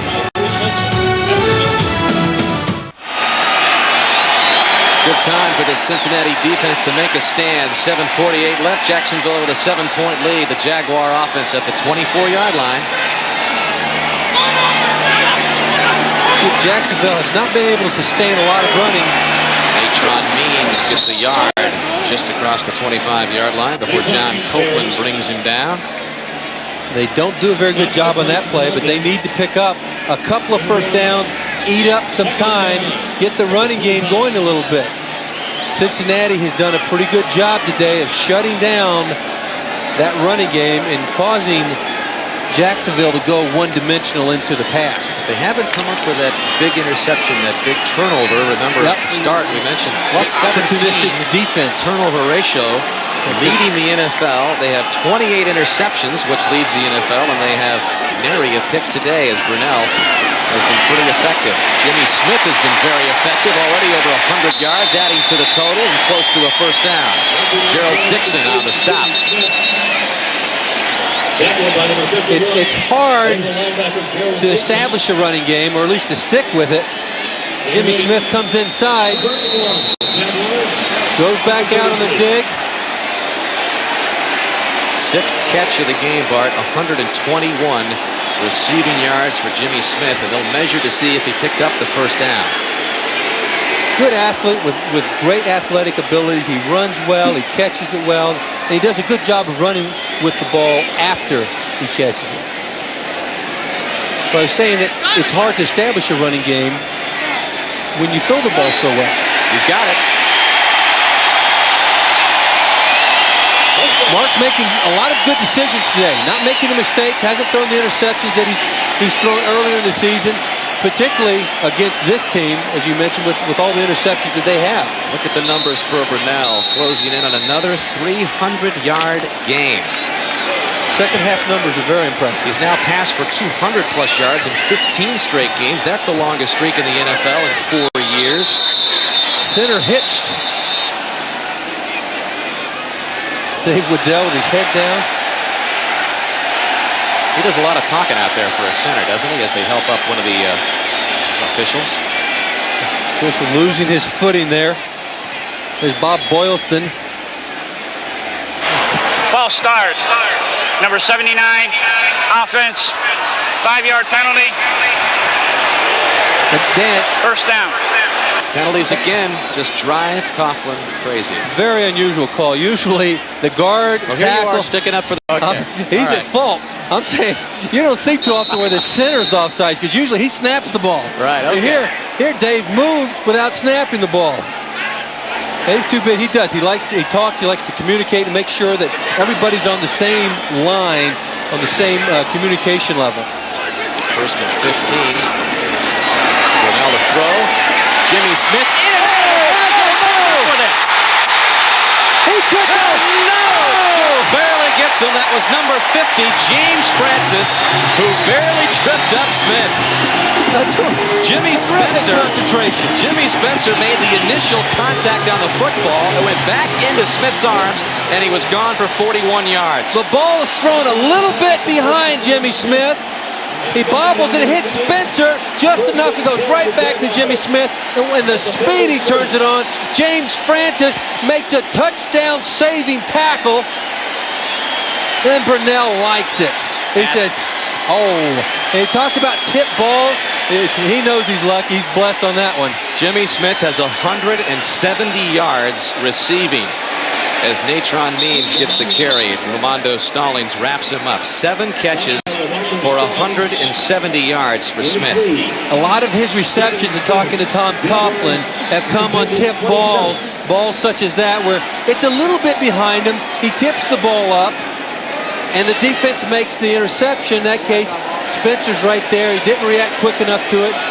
Tipped the ball right back to Jimmy Smith, and he makes that big game. Good show, career day for Smith, 170 yards. He had 131 yards last week. He's got over 300 yards receiving the last 2 games, and there's still under 5 minutes left in this one. Jacksonville on the move, trying to provide insurance to a 7-point lead. Brunell lofting it up down the far sidelines to Smith. Incomplete. Smith wanted a flag. Jimmy Spencer was on the coverage, and there will be no flag. It looks like there was a multitude of flags thrown out there, of some objects. Pump fake. Coughlin told us that Spencer and Ambrose, they have great.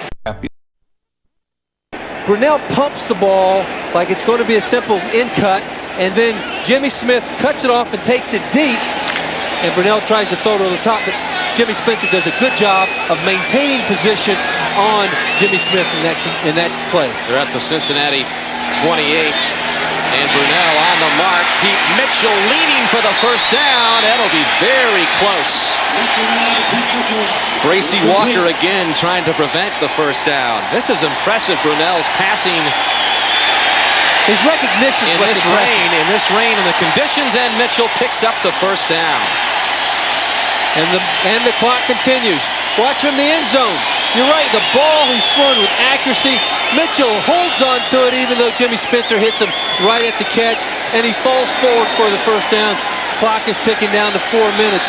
This is what they needed. They got it with a little over 7 minutes. They're taking time off the clock. They're in a scoring range in the red zone inside the 20. And the 2 tight end offense. Natron Means bangs into one Bengal, bangs into another. And the clock stays. They thought they drove him out of bounds. The official says the clock continues to run. 3:44 and counting. Jacksonville trying to wrap up its 2nd straight victory for the first time in more than a year. Jacksonville has a very good record at home. Only lost once this year in 6, and this will be the 6th game. And if you look at their schedule down the road, the playoffs are a remote. And we emphasize a remote possibility for Tom Coughlin at 5 and 7. But if they can get to 6 and 7, we'll take a look at the schedule in just a moment here. And it is a favorable schedule down the stretch if Jacksonville can run the table possibly. Brunell, another pass complete. Derek Brown. It'll be 1st and goal, Jacksonville. Bracy Walker ran the big tight end out. Brunell is doing whatever he wants. He's in a zone right now. Great vision of the field, recognition of defenses and coverages. The naked boot, nobody covers Derek Brown. Picks up another first down. Spreading the ball around. Mitchell has come up with key receptions. Brown has had a couple of nice catches. Jimmy Smith, a huge game. McCardell had that huge 48-yard touchdown catch in the 3rd quarter, which gave Jacksonville the 27-20 lead. And on the ground, Natron Means has provided the bruising power. The numbers for Mark Brunell, 356 passing yards. He's 21 of 33. As you take a look at the first and second half comparisons, well, he's more than double the output in the second half. With the completion percentage, when you only miss 2 attempts, you're 15 to 17.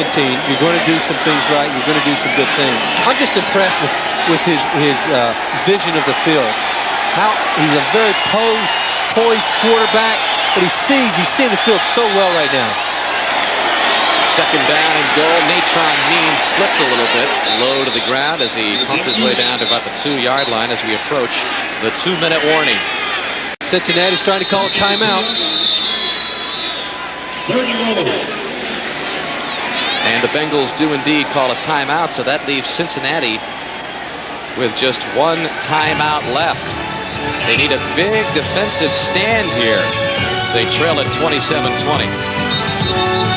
Another big passing day for Mark Brunell, who leads the NFL in passing yards, Bart, but his offensive line up front has done a heck of a job protecting him. He has not been sacked all game long. The offensive line has done a good job. Here's the guy coming into the game, the most sacked quarterback in the league. See Leon Cersei there, free agent offensive tackle from Pittsburgh. On the other side, they've got Tony Baselli, the first-round pick last year. These guys are a good offensive group.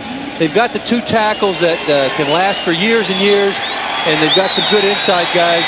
They've shown today that they can pass block, and they've done enough run blocking, done good enough on the runs to help them be in a position to win the game. This an important play here. 3rd and goal from the 2. If Cincinnati can hold Jacksonville to a field goal, then it would have a lot better chance of perhaps coming back in this game with only a field goal and touchdown needed. Brunell gets pressured and simply throws this one away. Dixon was applying the pressure on Brunell. He was either throwing it away or he saw somebody in the first row of the stands eligible. But a good move, though. Make sure that that ball was not going to be intercepted. They've gone to the well a number of times with that rollout at naked bootleg.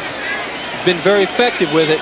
Cincinnati was prepared for it, and they forced him to throw the ball when he wasn't ready.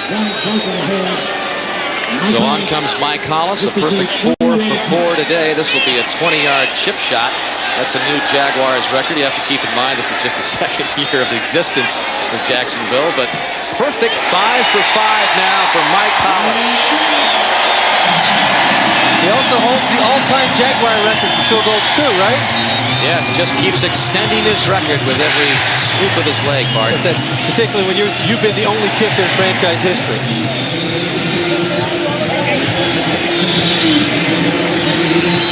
30-20, Jacksonville leads it. Let's get another update on Neil O'Donnell from New York. Greg?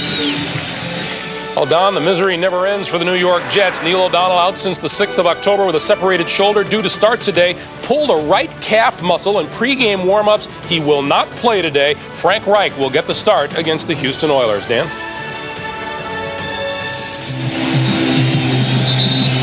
Unbelievable. That Jets misfortunes. Talking about being snake bit. There's a situation where the guy just gets his shoulder healthy. I know Neil. I have pretty good friends with Neil, and I mean, if there's anything he wants, is to be on the field, playing and contributing. There's a lot of responsibility at that position, particularly coming to New York, the big contract that he got from leaving Pittsburgh. He wanted to come in and do well this year. It's just, I feel for him with the injuries that he's suffered so far this year. Well, you saw Jeff Blake and Bruce Coslet talking things over. They need a couple of scores in a hurry. 2:04 remaining. Bengals trail by 10. Jacksonville seemingly moving closer to breaking the Bengal hex. Good job by Jacksonville. The 12-play drive eating up almost 6 minutes. Hollis kicks what looked like a spiral to David Dunn, and Dunn dropped quickly at the 17. And Cincinnati will have to start deep in its own territory as we've now reached the 2-minute warning. Jaguars trying to hang on for their 2nd straight win. In his short tenure here as the head coach in Cincinnati, 4 wins and 5 tries, with Jacksonville with a 10-point lead. A minute 56 left. Cincinnati with just 1 timeout left. They need 2 scores. You see Cincinnati's playoff hopes becoming extinct here too with a loss. And Carl Pickens has the ball. I'm sure they'll call him down as he fumbles it, as he picks up. I like that extinct. Thank you. And the clock did stop. Ball came loose, but after it hit the ground.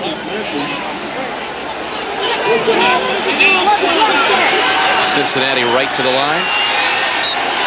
The clock wound now. A minute 40. Darnay Scott with a nice catch. Scott should pick up another first down, so Cincinnati on the move. Mickey Washington on the coverage. Jacksonville will give them these inside routes, 10-yard routes, all the way down the field. Keep them inbound, keep the clock running. Eric Bieniemy couldn't hang on. Bieniemy, usually a reliable 3rd down back guy they go to in situations like this, has made a lot of big plays, took his eye off the ball a little bit early. From the end zone, Blake is going to be looking deep, only bringing 3 guys. He wants to go deep. but the safeties, they're just not going to let him. They're playing 3 deep. Dumped it off to Bieniemy, and Bieniemy doesn't make the catch. Rain has continued to fall the entire game. Kajana Carter picks up the first down. Carter inside the 45-yard line. Robert Massey brings down Carter. Clock stops at 1:07 as Cincinnati burns its final timeout. They keep him in bounds, Kajana Carter. They keep him in bounds. Force them to use that last timeout.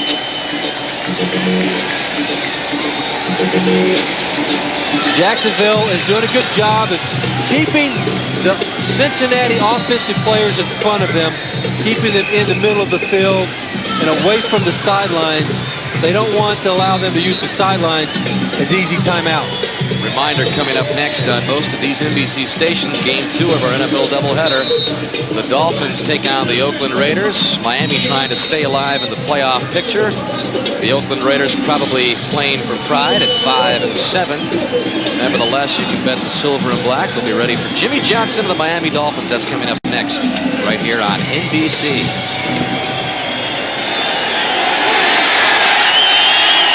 Bengals trail by 10, 30-20. They're out of timeouts with just over a minute left. At Jacksonville 44. Jaguars are playing their safeties almost 20 yards deep. Blake has 20 yards in front of him, slides into the 31. Clock will continue to roll, and Blake will continue to hurry the Bengals to the line of scrimmage. They get a first down, but it's at the cost of a lot of seconds. And Blake just downs it, stops the clock with 48 seconds left. We mentioned Jacksonville's favorable schedule down the stretch.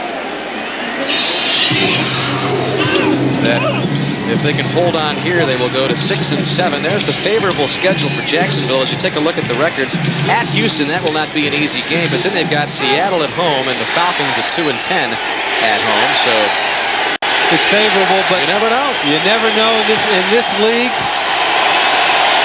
And there are no easy games. They're all going to be tough. It's a battle every week. This time the enemy holds on. Met quickly at the 25-yard line. He does not get out of bounds. Kevin Hardy over there. The clock will roll. We haven't mentioned Kevin Hardy's name too much today. He's a guy that's been in there. He's made a lot of big plays for this defense. Terrific range.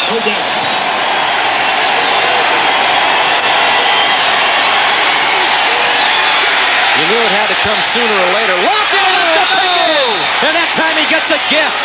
Unbelievable. Oh, third touchdown for Pickens. Bucky Brooks jumps up. He tips the ball. He tips it over two Jacksonville defenders into the hands of Carl Pickens, who gets his third touchdown reception of the day. You knew that Blake sooner or later was going to lob it up to Pickens to see if they could get it. Clearly, Jacksonville had the position here. Let's take another look and see how it ended up in Pickens' arms. It's like a short Hail Mary pass. That was Bucky Brooks. It looks like Bucky should have a white shirt on there because he tipped it over. 3 Jaguar defenders. The reaction from Blake, he says, I'll take it. Thank you. 7 touchdowns in 4 games against Jacksonville by Carl Pickens. 6 in the last 2 games. 4 of those touchdowns have come in the 4th quarter. Pelfrey's kick gets through. And that produces a little bit of drama here at the end. In likely fashion for the Jacksonville Jaguars, they've got to make this a close contest. Coughlin said they've been bizarre games in which one team or another, either Jacksonville has made it close or the other team has made it close. Pickens, 7 catches, and that last one puts him over the 100-yard mark. 109 yards for Pickens. He had 176 yards last week, so huge days for Pickens for Cincinnati and a big day for Jimmy Smith on the other sideline. Pickens had the big first half of the 2 touchdowns and had almost 100 yards reception in the first half. They've done a good job of containing him, except on that play. He had 3 guys making the play on the ball, and Bucky just happened to tip the ball to Carl Pickens. So there'll be no secret here. It'll be the onside attempt made by Doug Pelfrey. In the last game these two teams met, they had an onside kick at the end of the game, except it was Jacksonville doing the onside kicking. They have the hands team out. They call them the hands team. You notice if you look out there, they're all what you call the skill players. You don't see any linemen out there. You don't see any 50 numbers. There's 80s and 20s and 30s, the DBs and the receivers, guys who handle the ball. So here we go. Now the officials have stopped the play as Jacksonville has called a timeout. You know, Lee Johnson is standing out there right behind the football with Pelfrey. It appears that there might be some trickery involved. It gives him the option of doing an onside kick to the left or the right. That's interesting. Pelfrey came out onto the field, put the ball down, but Lee Johnson, the punter, who also holds for Pelfrey, was right behind the football as if he might have a stab at it as well. You've got 4 Bengals are lined up on the Cincinnati side of the field. You've got 5 Bengals lined up on the Jacksonville side of the field. 2 guys that have the potential to kick the ball onside. So Jacksonville just matches up. They have to put 4 or 5 guys on both sides of the field to match up to prevent them from kicking the ball either the left or the right side. 15 seconds left. Jacksonville with a 3-point lead. The Bengals got in within 3 on an amazing touchdown catch by Pickens, and now Pelfrey seemingly will kick this, but Lee Johnson is right there. Both put up their hands, signaling, "Are we ready?" And it'll be Lee Johnson who goes the other way in a little pooch kick, which sails out of bounds. Lee wanted to just get the ball up in the air. He kicks the ball out of bounds without touching it. No one was able to touch the ball. So they pick it up, and they move it back 5 yards to the 25.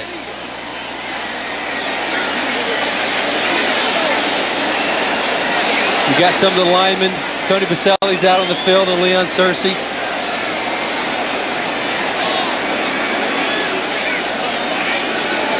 Croslet not happy at all. The kick. The kick went 21 yards, and by rule that is not an onside kick. Jacksonville's ball, first down. There you have it. My, oh my. Obscure ruling. That is obscure. I've never heard that. The rule must be that it was not an onside kick because it traveled 21 yards. 21. If it travels 19, see if Tom knows what it is.